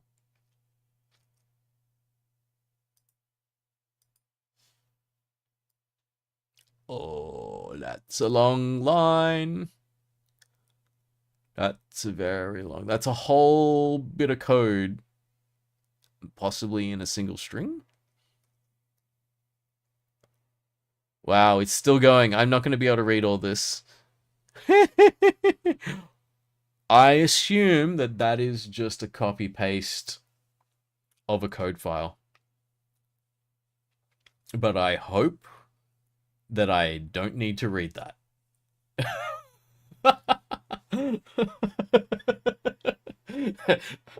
That's got to be autogen for sure. Yeah, I hope so. I hope that's just something that's like from somewhere else that just autogens the. What does it look like? It literally does look like code though. It's setting up a variable, it's setting up another variable. It's got a line of white space. It looks Python-y, so it could be. I don't know what the $sign does in Python. On ready variable grid container is this, and I haven't actually seen using a colon equals either. All right, it's something, and it's got a function declaration, so I think there's a lot of meat in there, and I hope that I don't have to use that in its current state. It should probably be in another, either in another file somewhere, or the human readable stuff is somewhere else. Obviously, no one's using this in that state. It's just there for the interpreter to use. Oh, check this out. Lines before, lines after, lines editable. This is the code. So this is the hidden code, and I don't want to read it. There's going to be somewhere else. There's got to be somewhere else. I'm not going to read it in its current state, so let's not even try. Dollars in shell lets you replace a variable name with the value. So yeah, maybe it's something like that. Anyway, we're not going to dive into that. We have enough information here though to see that there's something there. Variable inventory empty, function pick items, use item inventory 6, inventory 8. So there must have been an example at some stage, and this isn't it, because this doesn't have this. This doesn't have the pick 6 and 8 that the other one did. I wonder if somewhere in here it has pick 6 and pick 8.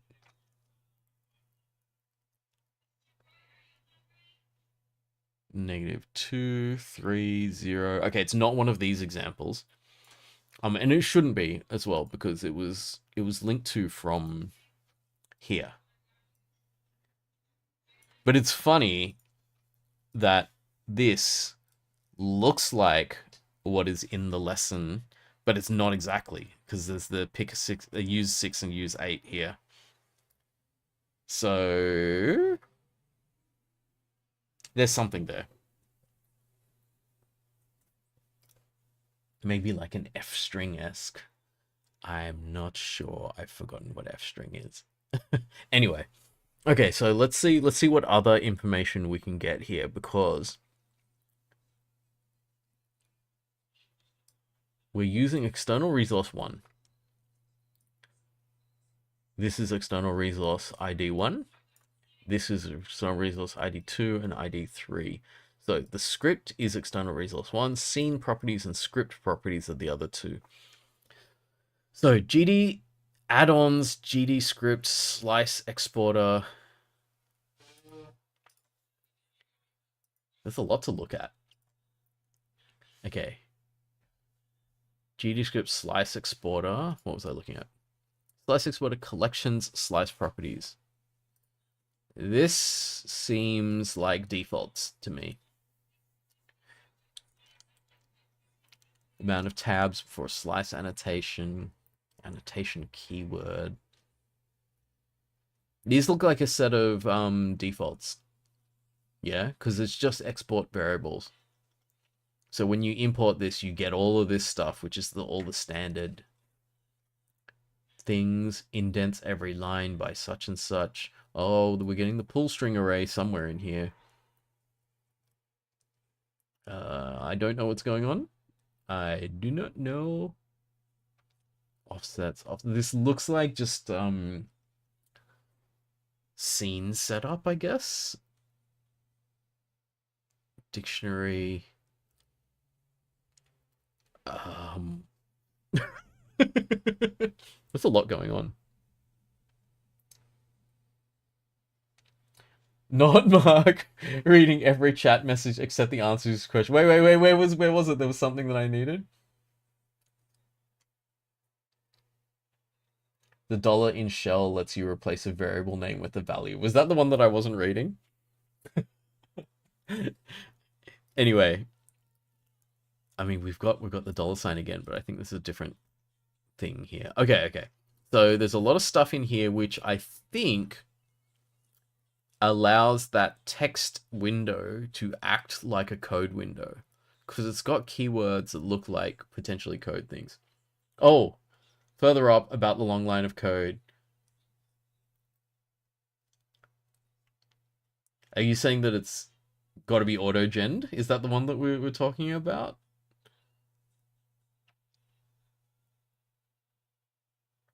I think maybe.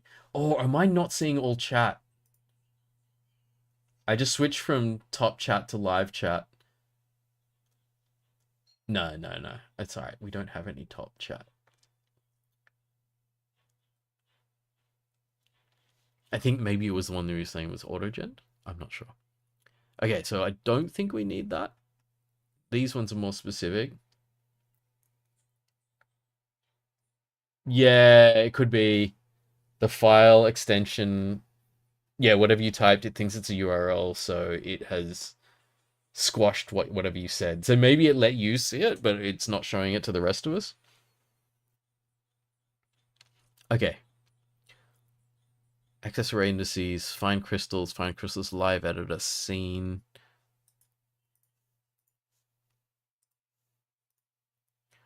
Find crystals, TCN, TRES. Oh, there's not much here. Using those external resources in this viewport size. Scene properties. Array indices, find crystals, TCN. Okay. Oh, I don't need this window. We might be where we need to be now.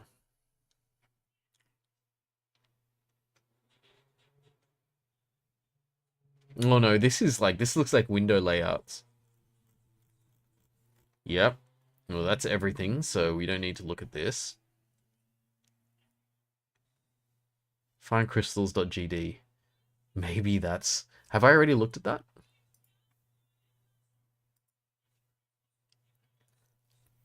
Here we go.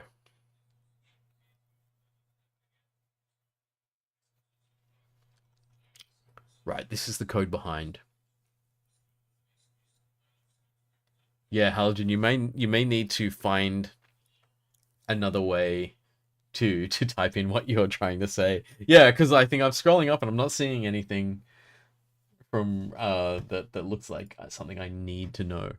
Okay, but we're getting here.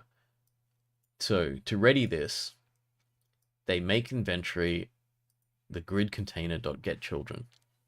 So grid container is up here.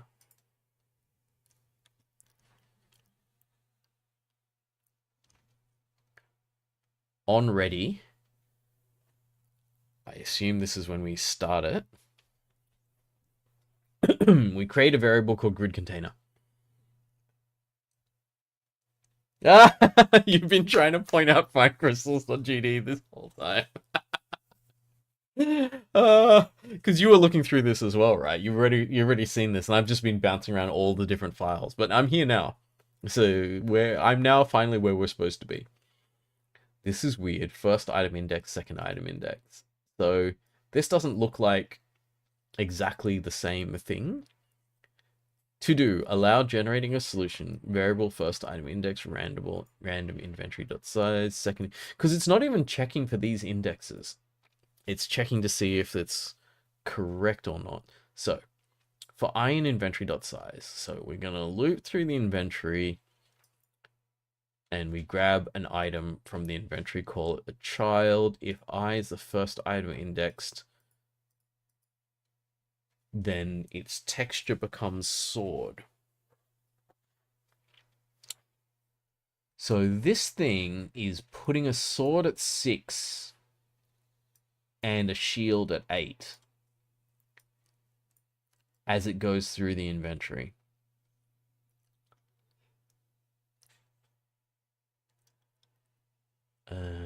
Mouse entered, mouse exit. This doesn't feel like it's exactly the same thing, right? Haljan's saying they're sort of just hard coding 2 of them and then randomizing so they guarantee an answer exists, but most of the time there's another answer. Let's have a quick look at that, right? 6 and 8.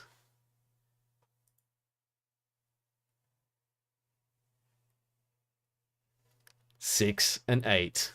So let's just make sure this is actually generating a different one every time. There's gems, then sword, then shield. I'll reload this. Yeah, heart, gems, sword, 6 and 8.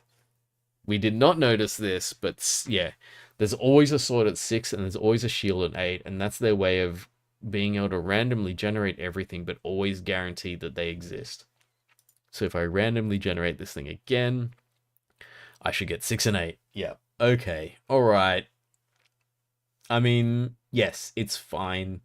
It reminds me of the kind of smoke and mirrors you use in lessons where you don't let people know that you actually set things out in a really, really simplistic way. But they see it and they think it's magic. Okay. So this is real. This is what we're seeing here is it's forcing 6 and 8 to be sword and shield. I don't know what this stuff is, but there's mouse over stuff. It looks like there's some animations or something like that, because I know one item used, they were like bouncing and stuff. Anyway. Mouse button inputs, set current item to something, use item. So when we call use item, it adds it to a list of used items. So the list of used items is up here. Yeah, okay. So it starts empty. It has a list of names. These appear to be empty, but they get instantiated at 71.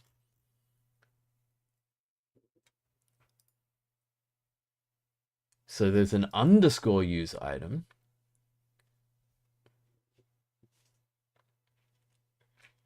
Get texture name, print using item, this. Okay, so this is the thing that runs the interface. Items are nodes, not strings, right? So they did not want to show that because that would be a complex, that's like a key value pair, or it's a complex item like a struct or a class or something. On item use, item node. Yeah, you're right. Okay. Do we have any documentation about what a node is? That's the other thing is we don't have the Godot API, which I should probably find. It's bound to be somewhere. Now we have to try using get texture name in the actual exercise. Where's get texture name? I still, though, having looked through this, haven't found the randomization thing yet.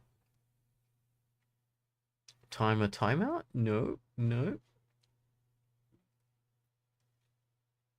Oh, this is the item get texture name. Right. So, this is their use item. This is not the one that you implement. This is the one that runs the UI and stuff when that actually happens. So the get texture name. How do we center container? I just want to find out what the definition of like some of these things are. Like the node and stuff like that. Because the node has the get texture name. Eventually it might be hidden in line 11. Then they just override 6 and 8.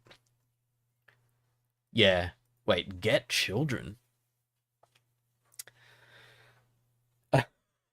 This is another thing where I'm gonna get like a little bit lectury about things, is you do not call get unless you're actually just accessing something. If get is generating the contents of the container and then passing it back to you.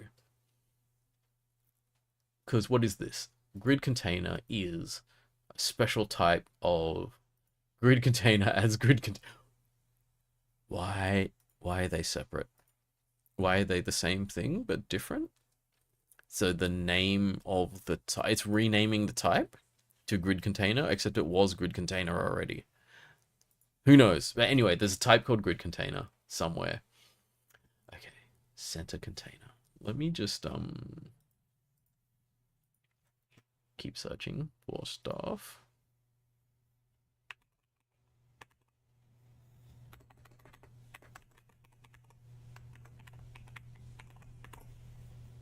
Okay, so we're not getting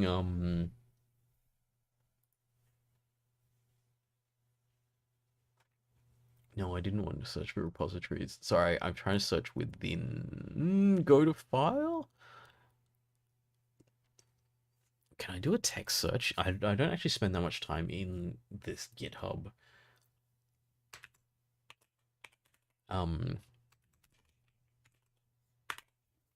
interface, but okay. Center container appears to be accessed through everything. I'm wondering where it's defined, because these are all lessons, so it's probably outside of the. It's not actually. It's not any lessons. Oh, I need to spell it the American way. That's so funny that it was actually turning up anyway. Wait, did they? How did they spell it? This is a good question, right? Because where did I just get that from? Here. No, it was ER. Yeah, center container.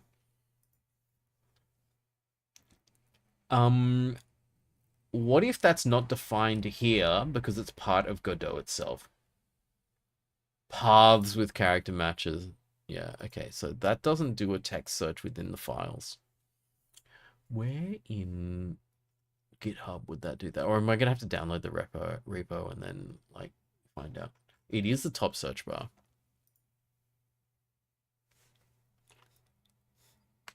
Oh, is it just because I spelt it wrong?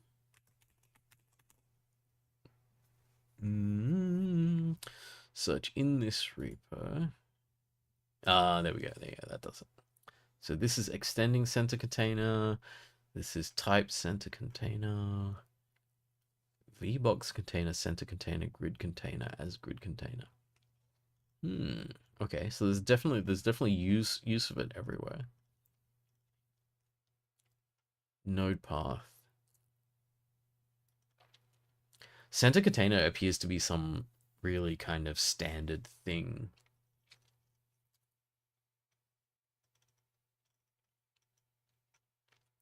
Extend center container again. Oh, it's the same one. All right. Oh, wait, there's another page, but I have a feeling it's not defined in this repo. Right. Okay. Let's not go too deep into that. Let's assume it's got something. But grid container is grid container. Maybe we will get more info here. There's lots of grid containers. I have a feeling that grid container is like maybe a Godot type that gives you a grid and allows you to put objects from an array into a grid. All right, let's go outside then.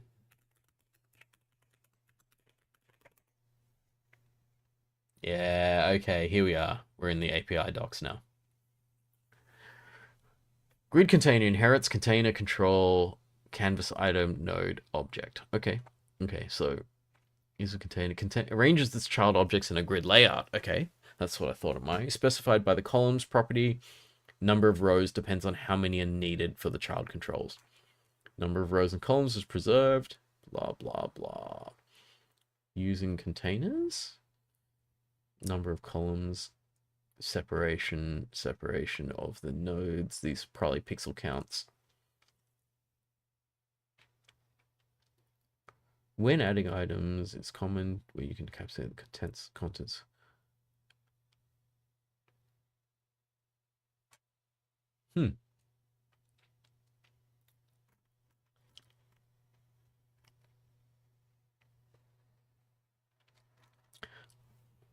I'm not seeing any functions here, but maybe. No, not that one. What do we call? Grid container dot get children.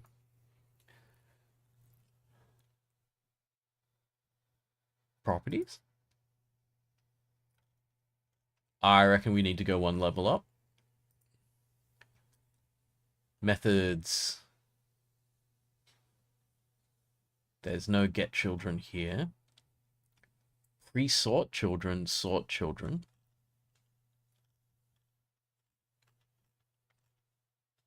Control. Does control have get children? Maybe. No.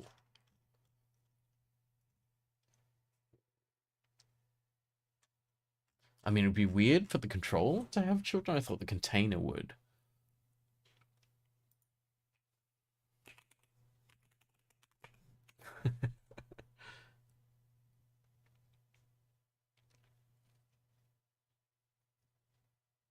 Using containers. All right, they did have some documentation right there.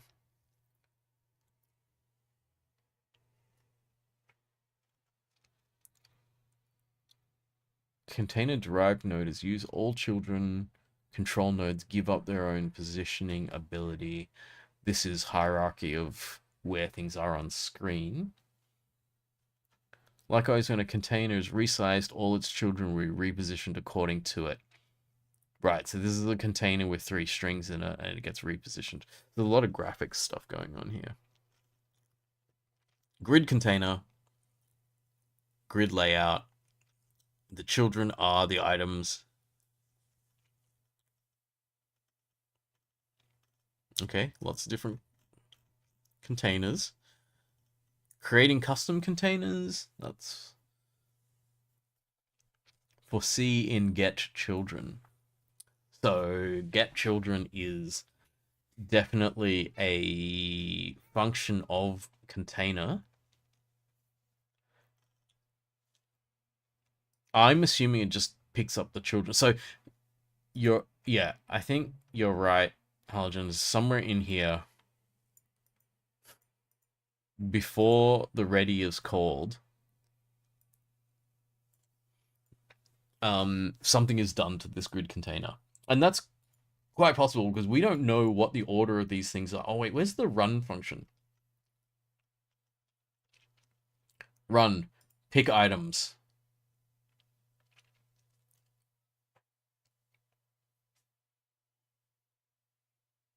Use item inventory 6 inventory. Oh, no, right. This function is going to be overridden by whatever we write. And then it does the on item used thing. So this is the wrong run. We need its run. So it does stuff on ready. I don't know if anyone else is seeing, but I'm definitely not seeing any randomization thing happening in here. And grid container.getChildren is just something that literally picks up the items that are in that container. And they're saying they can't randomize. To do allow generating a solution. First item index random inventory size. Second item index first item index while second item index minus first item is blah blah. They're randomizing it in a certain part of the container. User can pick any tuple, but we need to ensure there are at least two. I think this is a comment for a different challenge that wasn't the sword and shield, obviously, because it's like fire and lightning. This was probably why it's called find crystals. Need to at least two we know for sure. We make those sure those indices are in the same pick items at the bottom. Right. So yeah, this is them making sure, but there's nothing else. If it's first time it's a sword, else if it's second item, it's a shield, and there's no like else do something else, right? I assume I don't know what these are, but there's something to do with the actual real-time stuff. And then we've got this. If the tree of the current scene is itself, then call run, which is this.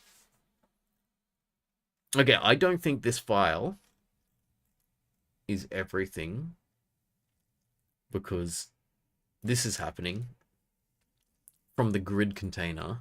The grid container, so I think this is potentially, this has been built in Godot itself, and then they set up this thing over here as like using the actual Godot editor. So like, you know how they're like dragging stuff around like this? They've built this in this layout. And then it's auto-generated stuff. And then in here we access the stuff that was auto-generated. So there's probably some kind of randomizer in the actual kind of like GUI level game creator part, and then they're just accessing it here in this particular bit of code. So this code is not the entirety of what's building stuff. Someone's made it in here and said, okay, randomly put these pieces of graphics, these nodes, because these are nodes, I'd say, into the grid container. So, was I in fine crystals before? Okay, I don't think we need this one.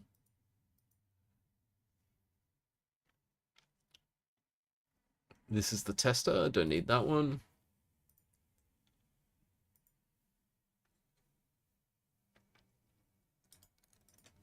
Yeah, it's a bit weird, isn't it, Mitchell? There's a lot of learning going on here. In fact, part of me is thinking that I need to learn more Godot before I can contribute, because this is made in Godot. Halogen's saying, okay, grid container is a node from find crystals TSCN, and as grid container marks it as a type class. Right, so it had a name grid container, and we're saying this is now of a type grid container. Find crystals TSCN. It's this one. Okay. Find crystals is of type center container. This maybe? Or the whole thing? Because you can see the hierarchy here is this whole thing is a single object, and these are objects inside the container. And these buttons are objects maybe inside another grid container, which is here. And this is another grid container, and it contains these objects. So you can kind of see how they're hierarchically laying out this space. And it's kind of how you do a UI in a game anyway. Okay, grid container. This is its literal position. 4 columns. 4 columns. Item.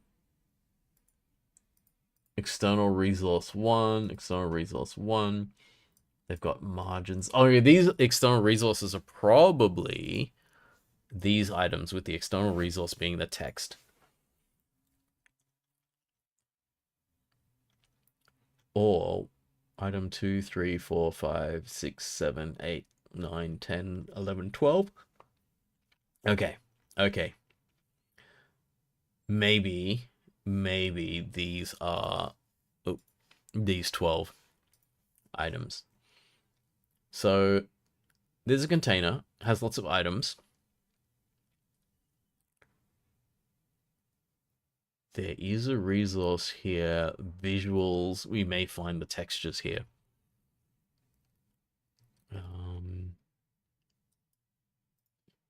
Array indices, visuals.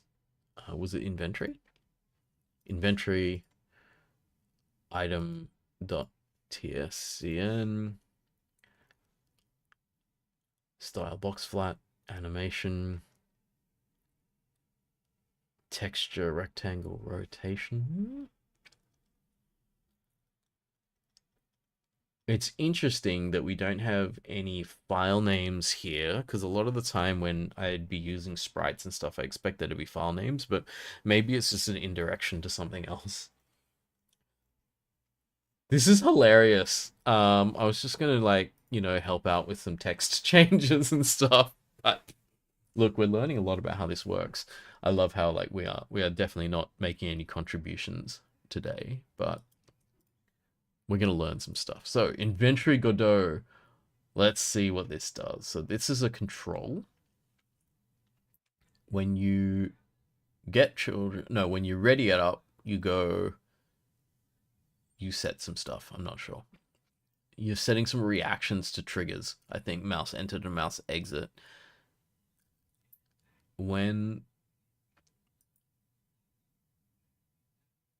you're connecting a new node, I'm going to assume that what you're doing is you're saying everything that's in the controls, you connect a mouse enter to a mouse exit to them, which I think would mean that some of these things would have hover over for mouse enter and mouse exit. Who knows? All right. Set current item to an item. Use item.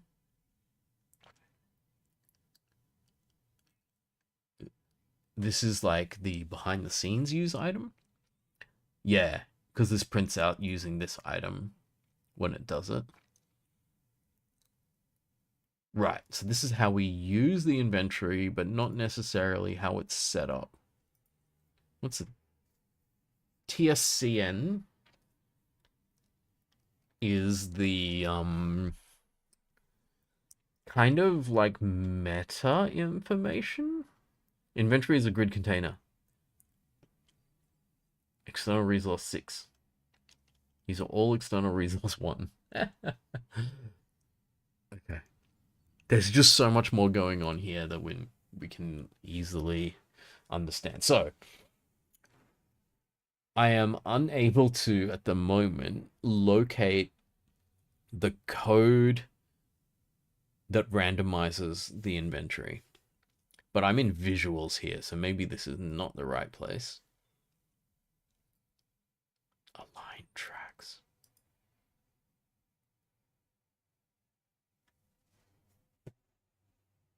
Hello. Someone just walked by underneath me. Oh, meow? Meow? Do you want to say hello to people? Oh, yes. Time for a break. We have been going through other people's code that we don't fully understand. Yes, we want to cuddle instead. Yes, look at you and your little sad face. So this is like, now that it's colder, this is kind of what she does. She walks around underneath me, and then she will she'll reach up and like pat me on the leg and stuff, just going, come and give me a cuddle. And so sometimes if she's like really desperate, she will actually just jump up onto my lap, which is kind of scary when that happens. She just kind of teleports into my lap, but then secures herself with claws. But what's nicer is if she comes past and she reaches up and just like taps me on the leg or something, and I'm like, okay, and then I pick her up, and then she can come up and have a cuddle. Is that? Yosh, little one. Yes. Godot is complicated, isn't it? It's got all those letters and things. They're boring to you, aren't they?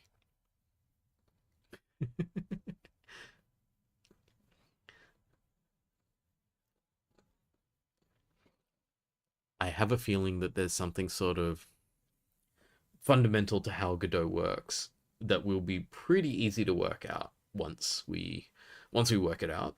But for the moment, we're just kind of not looking in the right place for stuff, which is fine, I think. Oh wait, I just realized that align tracks is the other exercise. So there's like align tracks and find crystals are the two of them. And this one hasn't been changed for 3 years. Oh wait. I'm back on again. I'm back on the window. But I feel like you want this window right now. You want the little poopy bear. Hey, Chicky. Yosh. Have some scratchies. Oh, too much.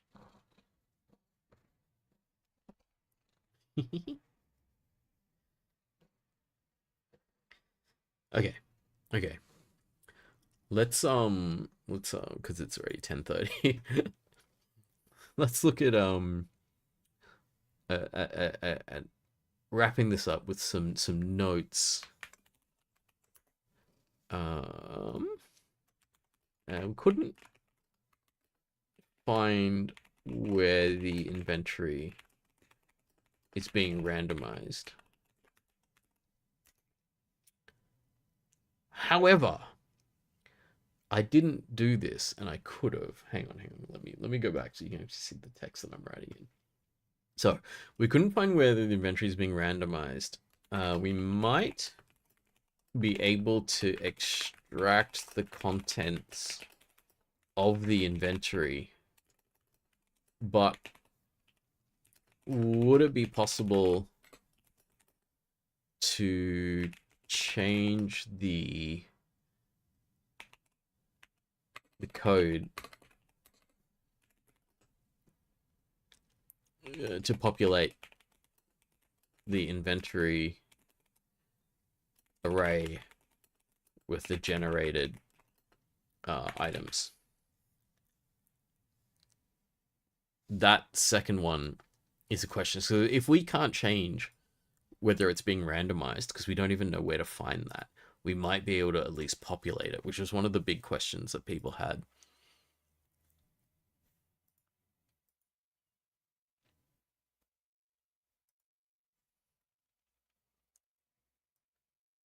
So once we've done this, inventory is set. But this thing here has no way to access this text. This is from somewhere completely different. We're going, chicken. You've had your cuddles, now you're leaving? Alright. So, where does this text come from? Can we change it? It was one of the earlier things, right? Right, we've been here already.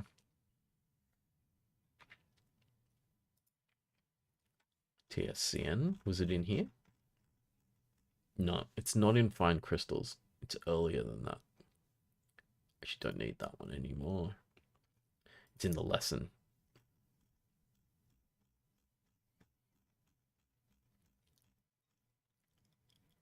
Was it in the lesson? No, it wasn't in the lesson. It was in one of the first ones though. Was it in test fine crystals? Okay, we don't need visuals anymore. Fine crystals, test fine crystals? Nope, that's just purely testing. The TSCN? I have this open somewhere else, don't I? Yeah, no, that's not.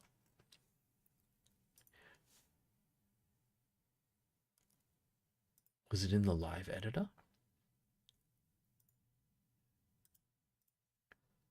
I'm just like opening random things now.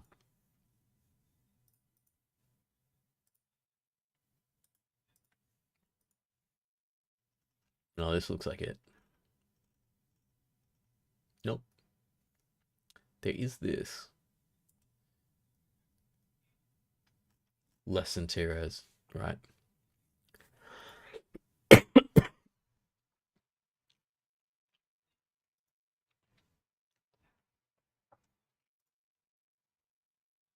It was in here. Wow, that's what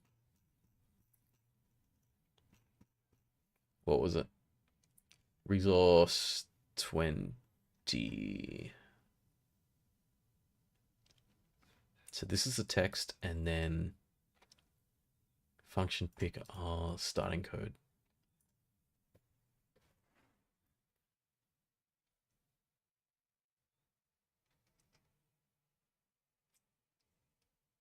We don't know the order that these things have been created. If this is created before any of this other stuff, then there's no way. And even the T-res file does not look like it's executing. It looks like it's a resource file. I mean, literally, it says res. It's a teaching resource file. It is not something that we can go programmatically find out what is in another part of the thing and dump it in here. I guess, again, this is a problem where this wasn't an easy fix. And so they just didn't do it.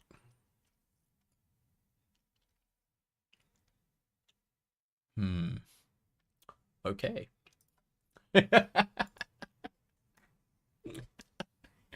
there ends there ends our oh, can confirm you can use get texture name to shoehorn string comparison into the lesson. Let's do that. Okay, let's at least do that. So for item in inventory, if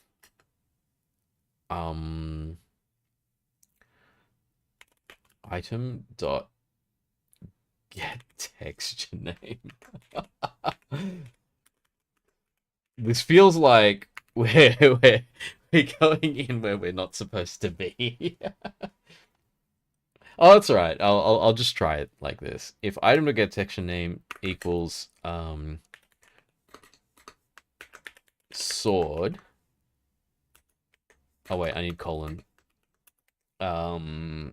Use item.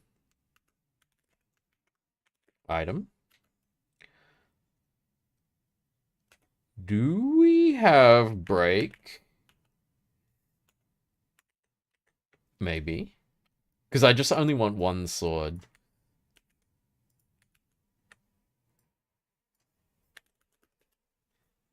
Let's see if this works. Yes.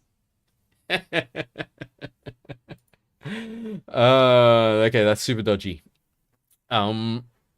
They could have done that if they wanted to, though. So I assume this is the same code you did. Well, not exactly the same. I don't know if you did a break or not.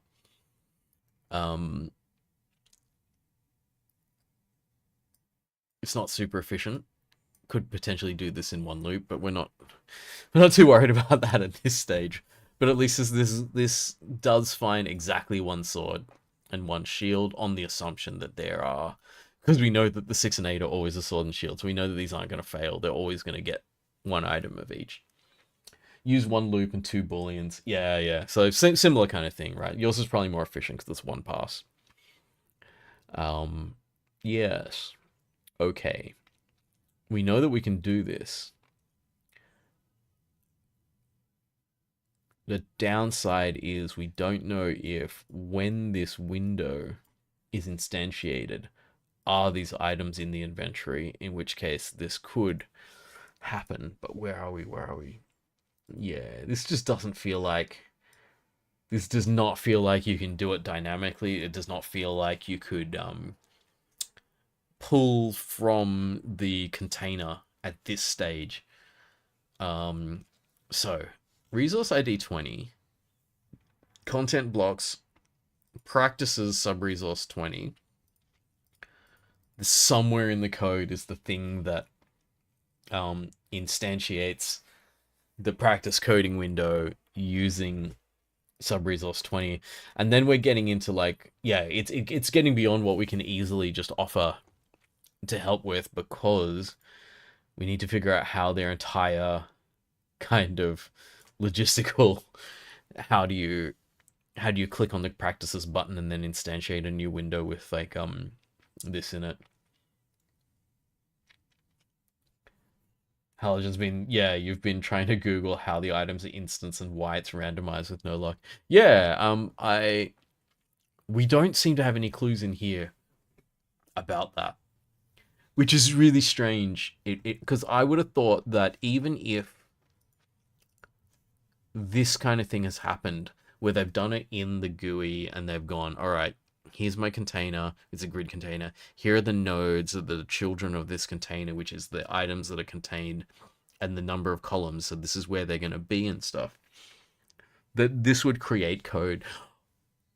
Oh, that this would create code. I think I know where it is. Where is that god-awful gigantic thing? I didn't keep it open, did I? Because I was like, no way we're coming back here.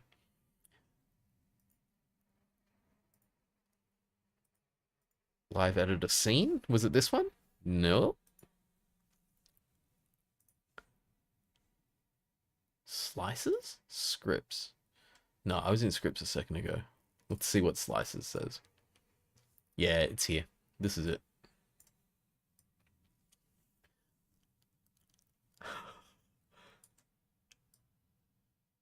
Grid container?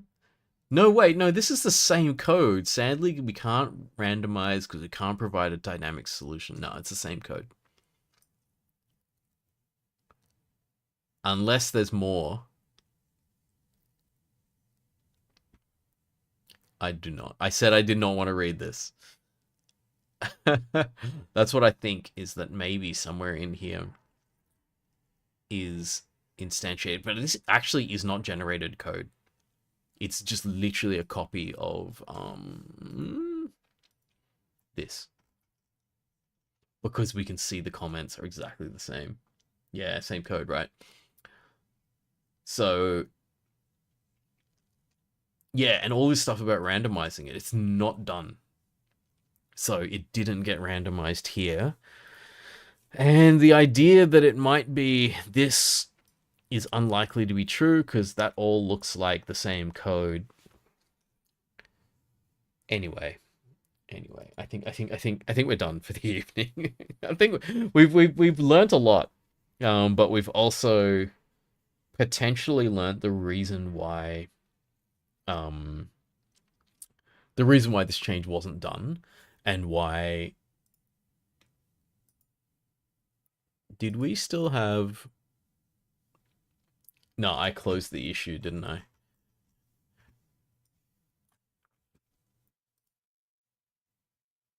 But the... Was it 923? No.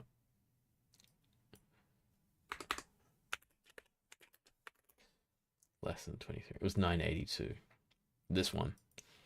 The reason why this person actually bothered to say, look, they took the time to make this and then also come back again and talk about it is because it took significantly less time to think about what to say, to write this out and go, look, this is, I understand the issue. I have read through this whole thing and I understand the issue. It takes less time to do this than it does to fix it for the person that wrote it.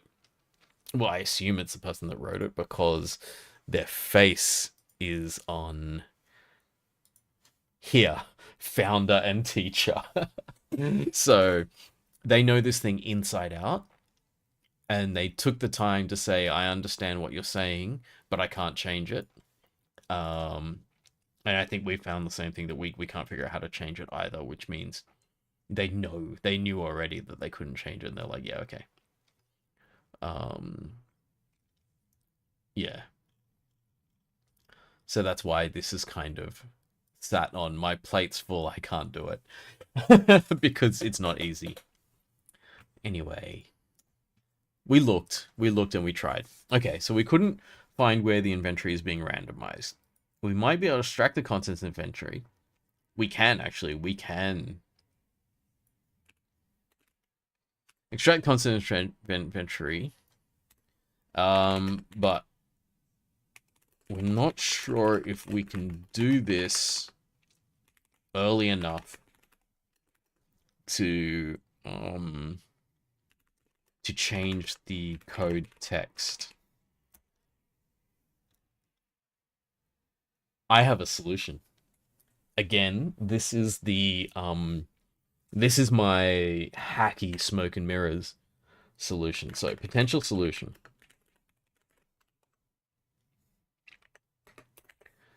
Hard code the container contents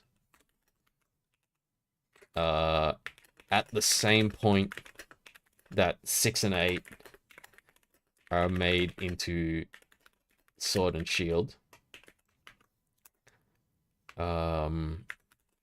Copy that hard-coded contents into the, what's it called, sample code, initial code,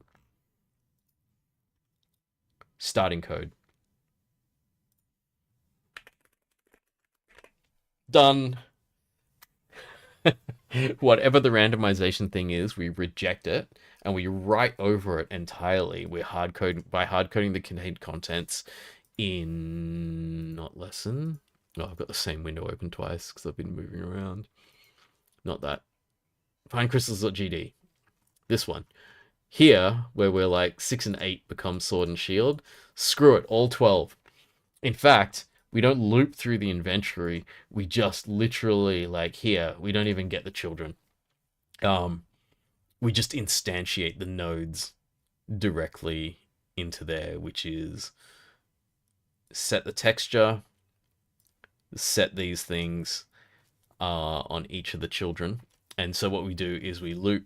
I guess we're gonna, well, I don't know, we're not necessarily gonna loop through, but like, yeah, we go into the inventory and we just make swords, shields, health potions, gems, so that we fill out the 12, making sure that there's at least one sword and at least one shield in it, and there's no randomization now. It's just those, and we know exactly the order of them, so we can go into here, and we say starting code, and we put that same order of objects in here, even though we know that this one's never going to be used as such. And that way, the code will match what's on the screen. It'll be dirty, but it will work. I have a feeling that if I put up a PR for this, it would probably get rejected. Because, yes, it would work, but holy crap, it's dirty.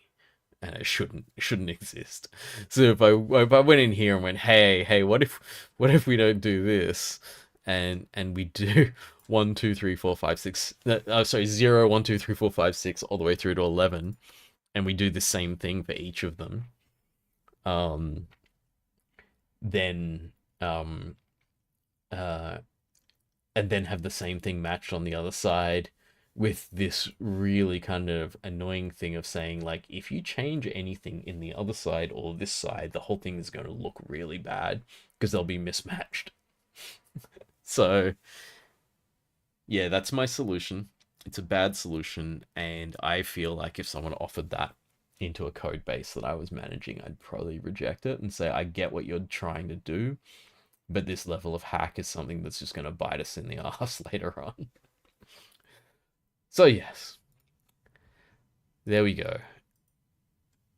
We learned enough to see. This is like kind of philosophies on life, right? If you're not sure what you're going to do and you're unsure about how you're going to make the world work to your advantage, find the things that you can change and see if you can change them to make things work for you. So we found that we couldn't change the randomization, but we could completely override it. And then we found that we could not change the starting code because it was likely there before the random things were generated. We don't even know. But if so, we could just lock down what's in the container and then copy what's in the container into the starting code. So we can do the dodgiest solution ever, but I don't think we should.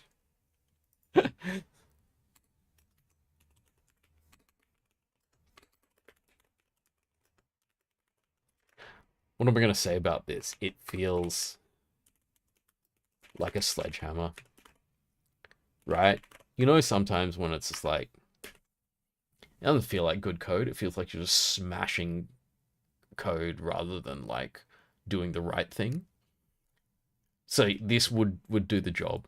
If I needed to push this thing for, let's just as an example, if I needed to release this assignment tomorrow and it's 10:45 p.m. and this is going out to my 1000 Comp 1511 students tomorrow in about 12 hours time, then yes, I would do this. Not saying that I have done this in the past or something like it, but yeah, guaranteed I have. When you get close to release date, then you just throw stuff like this out there and you put comments on both sides to just be like, if anyone wants to change this, know that this was done quickly and badly. And we just did it because we didn't have an option. We hit release date and we knew that to go further back into this thing would be hell. And it didn't matter that it was randomized. Then we just hard code it and go, yeah, just go. Let's go. Tawaksing was going to ask if that was anecdotal.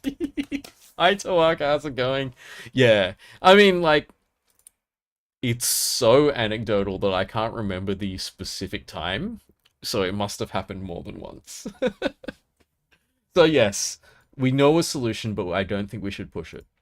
I don't think that this is worth a PR because this is like, it's something I'm not proud of. Right? And so if this thing is sat like this for 3 years and other people have been using it, some people have had issues with it, but people have kind of learned what to do anyway. It's not a problem that I would want to exacerbate, even though I would like the learners to have a slightly better experience out of it. So let's leave it at that. We did learn something. And unfortunately, we learned that we're not going to take part in this because the exact issue like in this post and this post is kind of there. I think this post more than the other ones, why I liked this one. The exact issue has been raised. The creator agrees that this is an issue that would potentially be worth looking into, but they don't have time. And we have seen that. I'm tempted. Should I? February. It wasn't that long ago. Should I put my thoughts in there? Let's have a think about what we might say.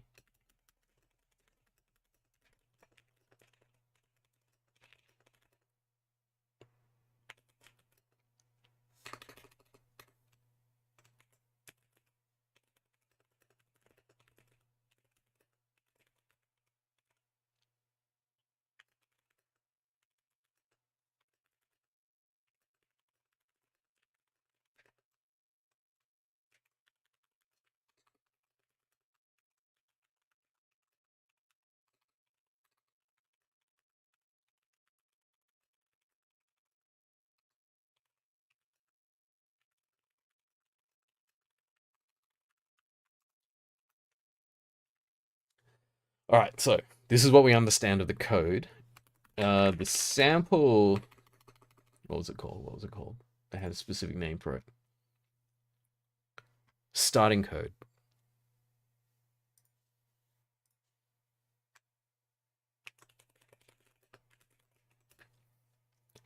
Starting code in the lesson.tires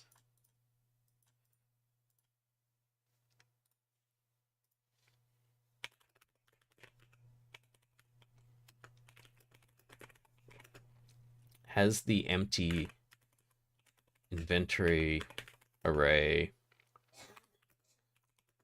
but it looks like you can't access the random generated container from there.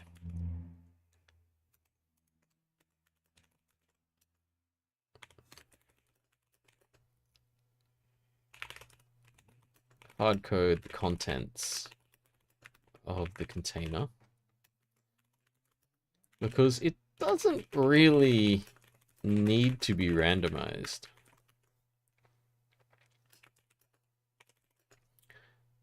Hardcode the contents container, and then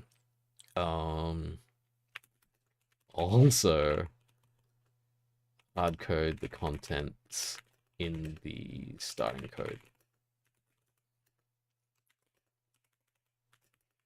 Feels a bit dirty to do this. But it would at least mean that the code for the inventory matches the GUI. So people can see that both are the same array. What do we think? It seems like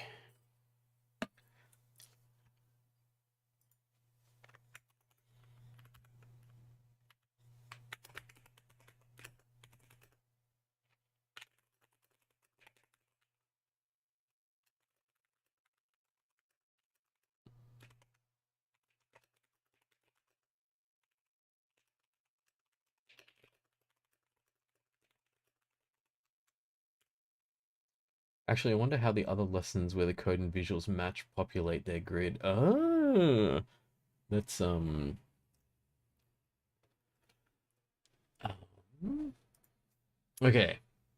Well, let's find one first. It's gonna be no.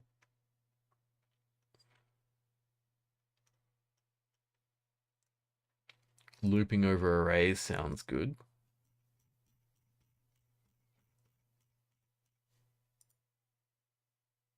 All right. I reckon this is hard-coded. Let's have a look, though. 19 will be... Oh, wait. I'm just about to leave the one where I typed all that stuff. 19 will be 20. Robot path. See, we know now. We know, like, where the stuff is. So, scripts. T-res. Const. Expected path. So, this is like I was saying, they have hard-coded this. And then... Where's the lesson T-res? No, one level up. And it'll just be hard-coded in here, I reckon. Practice sub-resource 19. Yep. Wait, that's not the one. It's this one? I mean, either way, yeah. So they have hard-coded the path here. Am I in the wrong one? That's 24. 20. Did I move away from it? Yeah. And then expected path. This. Export run that. Is this the right? This is the T-Res. I want the not the live editor, but the robotpath.gd. There we go. Export this. Yeah.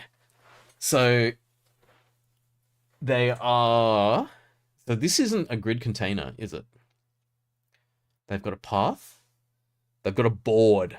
So instead of being a grid container, which is like the way the grid container worked, I think it was had an indeterminate number of rows, so it could expand depending on the number of stuff you put in it. But a board is very much like board size 6x4. So this won't change its size because like when you want a game board, you want it to be a static size. So this is not a grid container. And they have explicit path.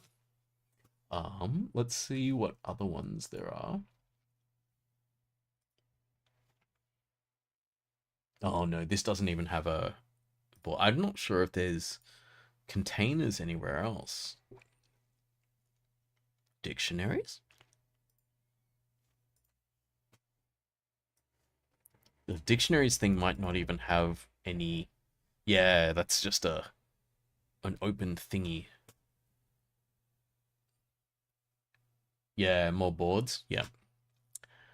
Okay. I think it's okay if we leave this here for them. So we poked into the Reaper so we could help. Had a look through the code, noticed the inventory is being randomly generated, then item 6 need to be made sword and shield just to guarantee this is one of each.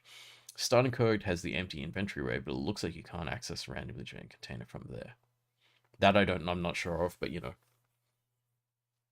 Maybe the play is to replace it with a board. Yeah, you could.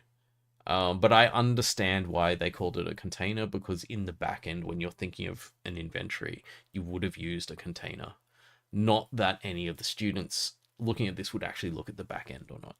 Anyway, so one option could be to hardcode the concepts of the container, because it doesn't really need to be randomized, and then also hardcode concepts in the starting code. Then, hang on, let's put the matching contents in the starting code. Feels a bit dirty to do this, but it would at least mean the code for the inventory matches the GUI so people can see that both are the same array. That seems fine, right? That's what we learned. We can offer that without necessarily putting a PR in, because it feels, as I say, feels a bit dirty. All right, I'm going to leave that there for these people. Who knows if they will come back to this ever. But yeah, I gave them an option, but even I don't think it's a great option. Alrighty, I think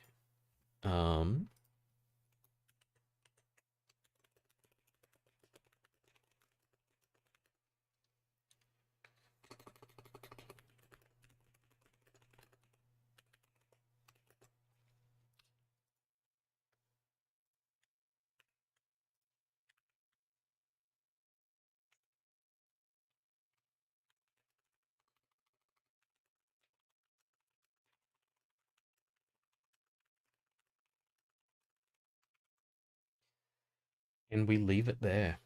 So we had a good look. It was fun. It was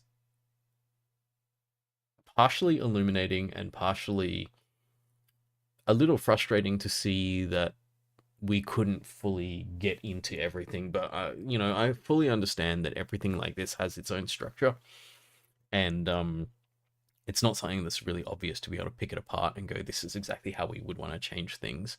So the whole structure has to, like, you know, find a way around that. So the starter code being dependent on something that is randomly generated later is very hard to, I think, deal with, and I can see why it was never built with that in mind.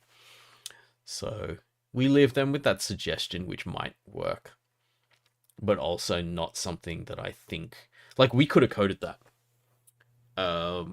not that hard to do because we can see where it is and there's examples of creating the sword and the shield.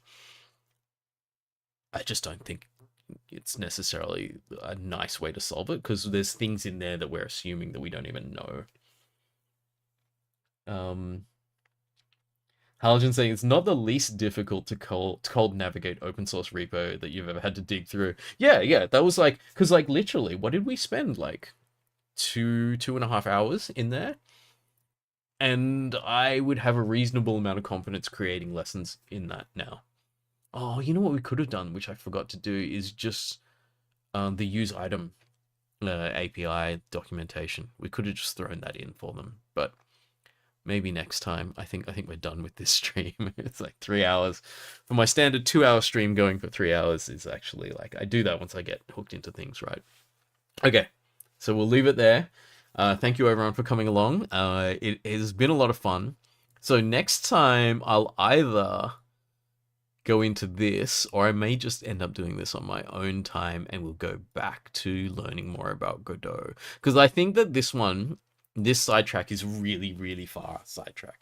Whereas this sidetrack, we're still in context. We're still actually learning about the system that I'm planning on using. So what I might do next time is we'll keep going on the learning the engine Godot and what we're gonna do for the how we're gonna build like a 2D interface and all this kind of stuff. Halogen saying documentation usually has argument types, right? Use item uses nodes, which would be troublesome for learning. Yeah, maybe. At least though, we learnt a bit about nodes and we learnt about how there's the hierarchy, and I think most of that stuff will be edited in their graphical editor. So you will have a literal tree and you can see which nodes are in the hierarchy under children of other nodes and stuff. And that will make it much easier to understand than sort of trying to do it all in code. But it seems like everything's a node. Everything that sits in the hierarchy tree is a node of that tree. And every game object is going to sit in the hierarchy of the game. At least that's how Unity does it. I'm assuming it's similar. Halogen. Oh, as in the person doing the tutorial doesn't know what a node is. That's interesting. Yeah, it could be. Yeah. So the more we go into that, you would never want that to be whatchamacallit, visible. In a sense, you never want to have this kind of like this whole node structure thing when someone is just trying to access elements in an array for the first time. All they're trying to do is learn how to index into the array. I reckon actually some of people's problems with that could be changed with just wording.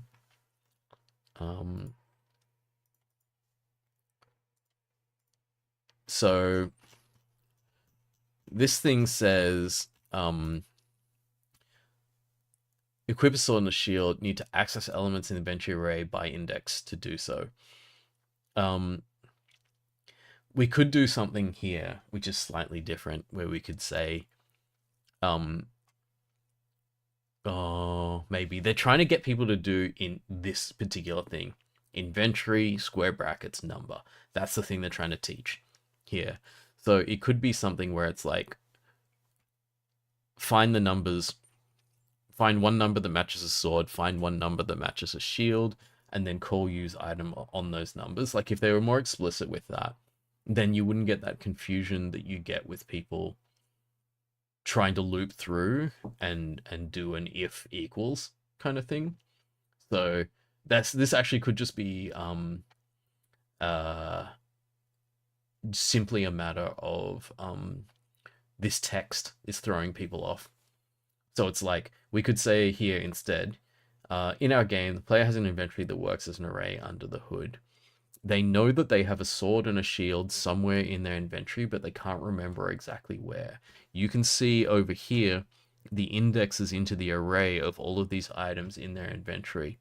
Find one sword and one shield and call use item on the locations of one sword and one shield. And then the player will be able to equip those items. It's just a wording thing. And this might flow much more easily. Again, I guess that's the deal. And I don't often get to say this, but this is where my particular expertise 100% comes into play, because I feel like my entire career is based on clarity and usefulness of human communication. Like that's what I do, right? And so all I need to do actually is just text edit this, and you don't even need any like the 2 hours of like trying to fix code stuff. Although I still think this is an issue. An empty array with a full array makes these appear as two separate things. So that's something that throws people off. But otherwise, um, just this text um might be worth. Halogen says honestly might be worth adding that to the issue. Okay, let's go.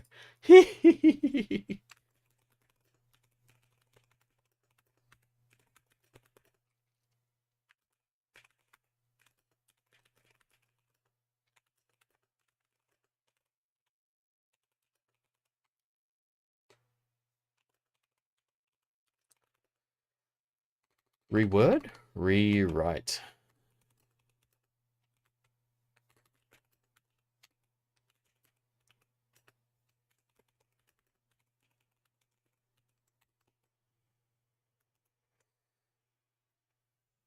Do we have quote blocks? Yeah.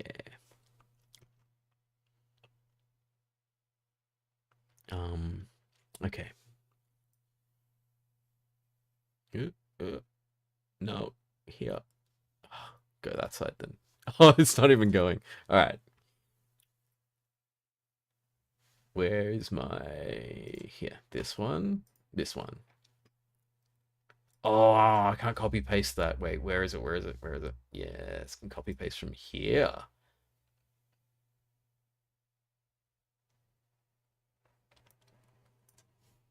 I don't know if I selected it. I did. Okay.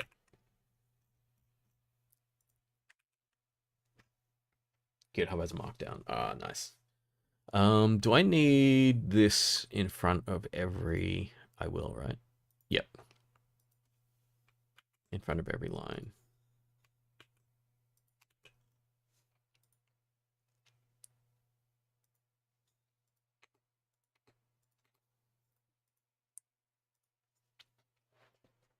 Oh, so triple would just do the whole block?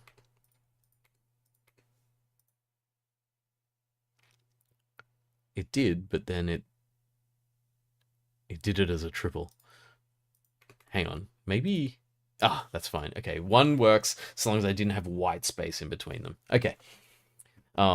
Let's get text editing here. In our game, the player has an inventory that works as an array under the hood. They want to equip a sword and a shield to buff their character. Like before, you will need to find them in the array. God, now I can't remember what I said.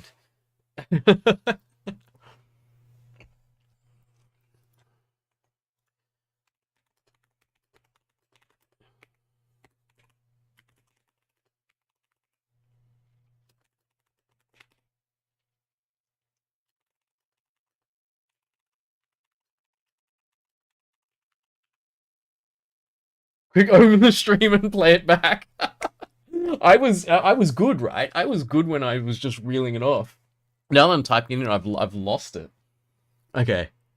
This is so funny. This might actually be better rereading the stream, and just like natural Mark was better than like contrived thinking too much Mark. Anyway, let's I'll just try to do it here.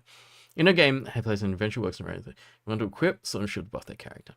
Like before, you will need to find them in the array. You'll see the inventory area on the right, the indexes of the items. You're gonna try to transcribe it. Okay, cool. I'll keep trying until you find it.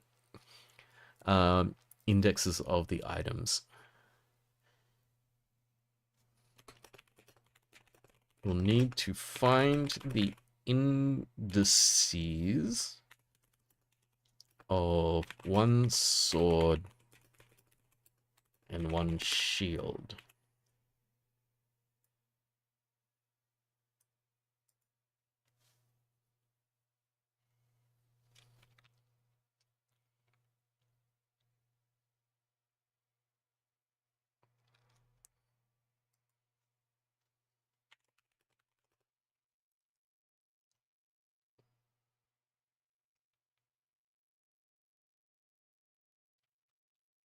Indexes and indices. All right, I'm just going to go indexes. Indexes are the items, and you will need to find the indexes of one sword and one shield. You will then need to access elements in the inventory array by index to do so. God, this is such a word salad now. I think I've ruined it. Anyway, use item function with the item as an argument to use an item.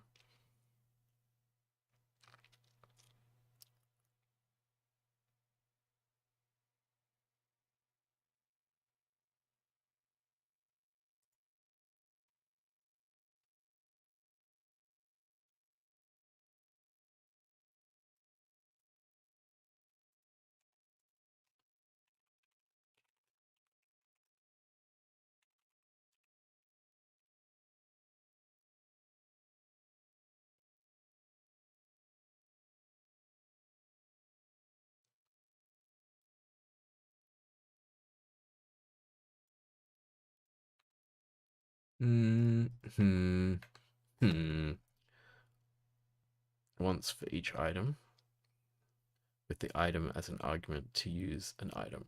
Holy shit. This has gotten really bad now. It actually sounds really, really bad. Okay. Call the use item function once for each item, with the item as an argument, with the index as an argument. Oh no. It's the item as the argument. Once for each item doesn't help, does it? Yep.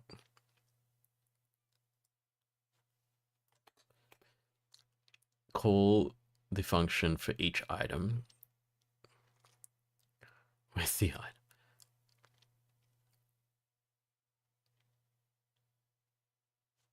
Fine.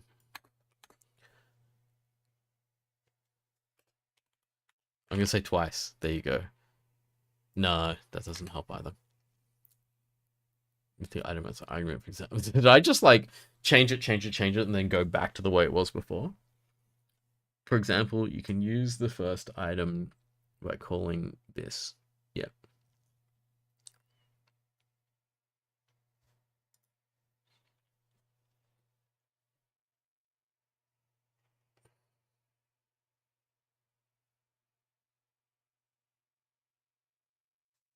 I guess it's just this line that I've added that makes it clear. And then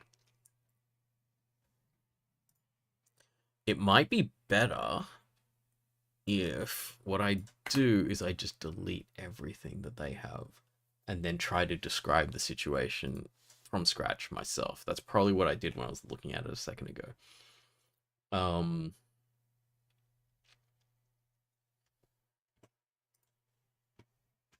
I have a Discord message. I assume that is Halogen. Ah, awesome. Works an array under the hood. They know that they have... I'm going to copy paste this.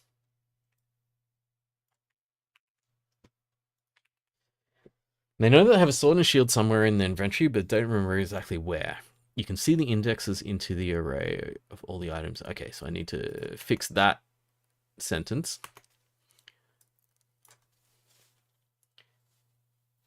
I'll just need to catch up to the stream, find out if you made it in time. Halogen, you did make it in time because I ended up deleting everything that I wrote just then. And I like what I said before better. It's something like some people are better at speaking than writing, and I'm definitely better at speaking than writing, so I'll speak first. I'm better off if I speak and I record myself and transcribe it than I am speaking and then trying to type. I love how I said I was going to end the stream, but we are going. Okay. Player has an inventory works an array under the hood. They know they have a sword and shield somewhere in their inventory, but they don't remember exactly where. You can see the inventory on the right, as well as the indexes. I want to say indices because that's like proper English, but I know that people don't relate that, so I say indexes. Enter right as well as the indexes for each item. Find one sword and one shield and call use item on the... It's not the locations, because it's not the indexes.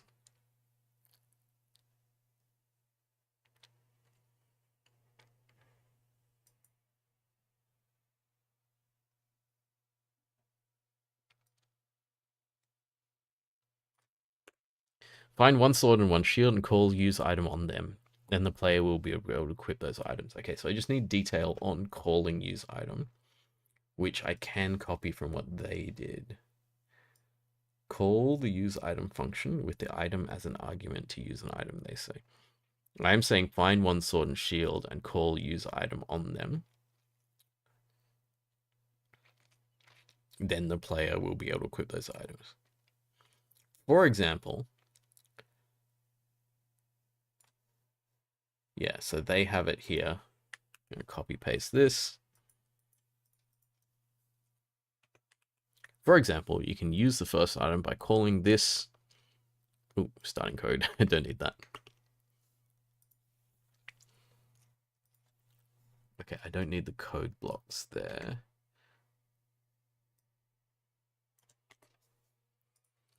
Okay.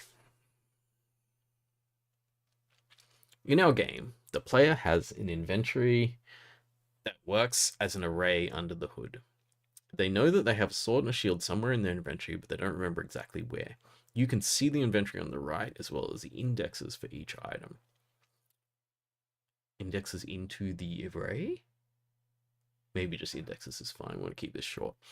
Find one sword and one shield and call use item on them. Then the player will be able to equip those items.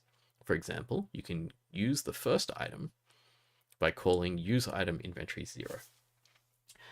Halogen says, Ari, speaking versus typing, you're better with typing. You can't do wording good for a presentation if you haven't written down some version of the wording at least once before you make one up while speaking. That's so funny. I'm such the opposite. I have so many presentations where there is no text. There's just slides and points on slides, and then I riff on them. And it's so funny when I've taught other people how to do that. I try to teach people how to make presentations well and stuff like that. And I try to tell them not to stick to an exact script, because that's how you just end up tripping up every time you get it wrong, or leaving yourself with this horrendous amount of stuff to memorize. And unless you're a professional actor, it's unlikely you're going to memorize all your lines. Or even as a professional actor, you need like hours and hours of rehearsal to do it. And in presentations and teaching and stuff, we don't give ourselves that amount of time. So it's kind of funny that I end up just sort of riffing. And I always like on this crusade to try to get people to like distance themselves a little bit from script, because it's like, I trust you, you're the expert, so you'll be able to talk about this even if you don't have a script. But I think everyone needs a bit. Like, with no structure, no guidance, imagine just trying to make something up on the spot. It's much harder. Okay, so I think that this is enough.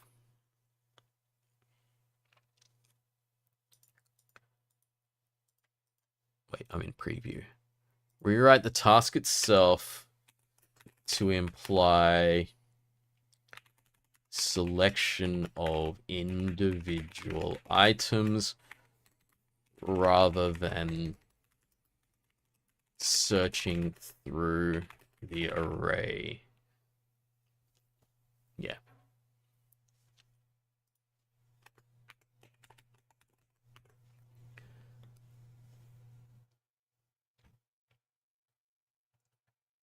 If you'd say mitigate instead of avoid, since you still don't like the code visual mismatch. Yeah, okay. Yeah, because there's still a cognitive dissonance of the array in code not being the same as the one on screen. Okay, so here we go. Another says just mitigate cognitive rewrite task itself to imply selection of individual items rather than searching through the array. Here's the suggestion. In our game, let's read it through again, and if I like the last read through, we'll just let it go. Okay, in our game, the player has an inventory that works as an array under the hood. They know that they have a sword and shield somewhere in their inventory, but they don't remember exactly where. You can see the inventory on the right, as well as the indexes for each item. Find one sword and one shield and call use item on them. Then the player will be able to equip those items. For example, you can use the first item by calling use item inventory 0. I still think that there's something here. Maybe, or all this needs is the documentation below. Let's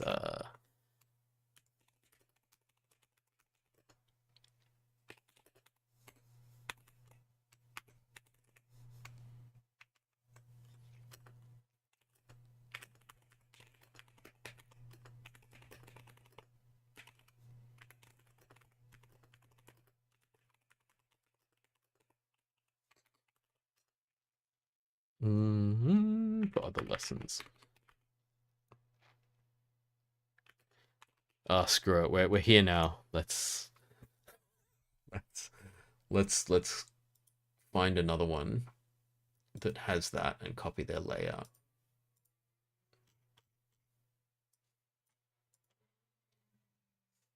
Nope. I went to one that doesn't have it.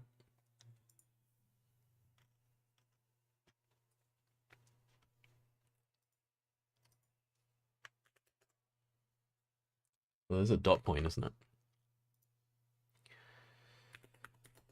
Is it a void? Use item? It is a void, yeah.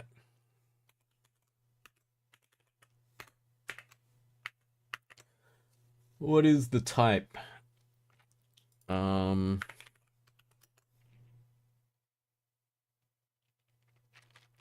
it doesn't have a type. Okay. I guess it should.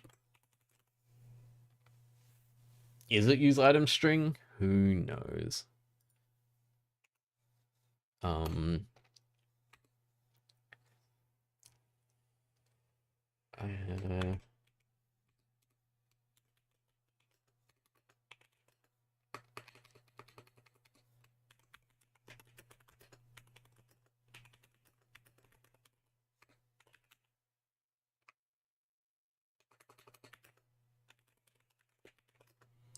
Wow, it doesn't do anything other than equip use.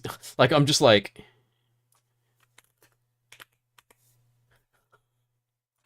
It's like once I'm like writing it down, I'm just like, there is nothing else it does. It just uses the item.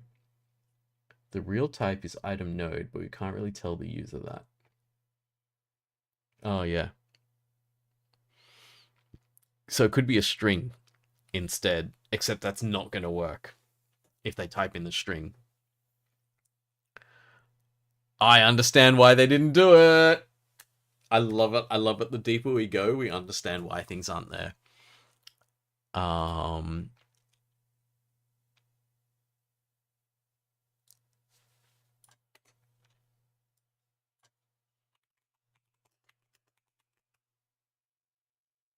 Because it's not even, I was going to say from inventory, but it's not. It's not actually from the inventory. You have to say inventory item for it to be. I can see why they didn't. Okay, you know what? You know what? I get it. I get it. I understand. I understand. Let's just leave it at this. Okay, but at least this thing would be like more explicitly suggesting that you don't need to loop through to find it. You just find the indexes, punch them into the use item thing. Yeah. Okay, we could note. Yeah. Okay, let's just say I'm not sure if it would. Oh, I'm still getting double key presses from things. I wonder if it's like my USB issue or all of my custom keyboards are old and I've hammered them all. Okay.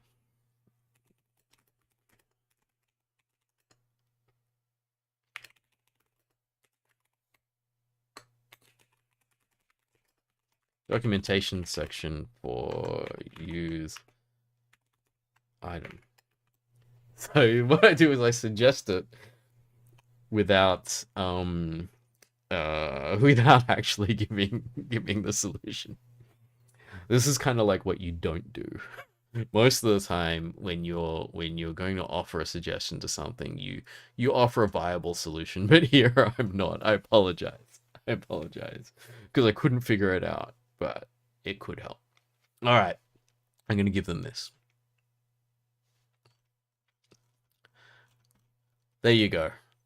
I have done some random stuff, and I might be just shouting into the void here. I'm not sure if anyone will come back and read this, but you know, we did some work on it, and it felt good to do it.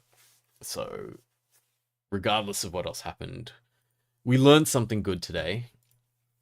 Um,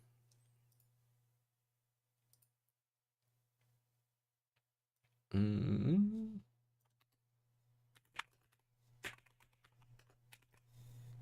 we offered some comments on this. Who knows if people come back to this or not? The real common factor is me, yeah, with the keyboards. It's me just like not being decisive with my typing. Okay, so I said I was wrapping it up like half an hour ago, and now we are definitely wrapping it up because now we've gone for 3.5 hours. It's a very, very long stream. Okay, there we go. Thanks for coming along. It's been fun to check out just randomly offering some help in a open source repo here and project, which I think is a really good project. So it's cool to see if we can help them. I think we probably won't go any further into the playing around with editing anything in the GD script teaching. But we're definitely going to go further into learning about Godot so that we can learn how to use it and stuff. I shouldn't say truly no end to the sidetrack once you start. Yeah, because this is like, okay, the stream is no longer about making a game. The stream is about working in open source.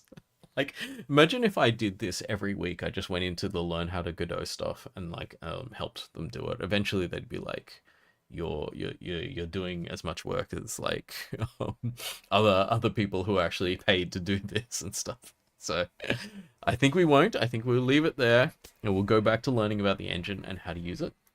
Thank you all for coming along. I'll see you next week, 8 p.m. Monday as per usual, and we'll do stuff. And hopefully every stream will be as fun as this one. Because actually, yeah, I actually found that it was a lot of fun. There was a lot of stuff going on there that was actually super interesting to look at, and just like, you know, just picking apart someone else's code base, not picking it apart, but like learning how it works and stuff like that. It's always kind of interesting because it's like when you first see it, it's like, oh my god, there's so much stuff here. But when you take the time to look through, you can figure out the structure. Okay, see you all soon. Have a good one. Hopefully the network doesn't cut out as I'm saying goodbye this time. We'll see how it goes.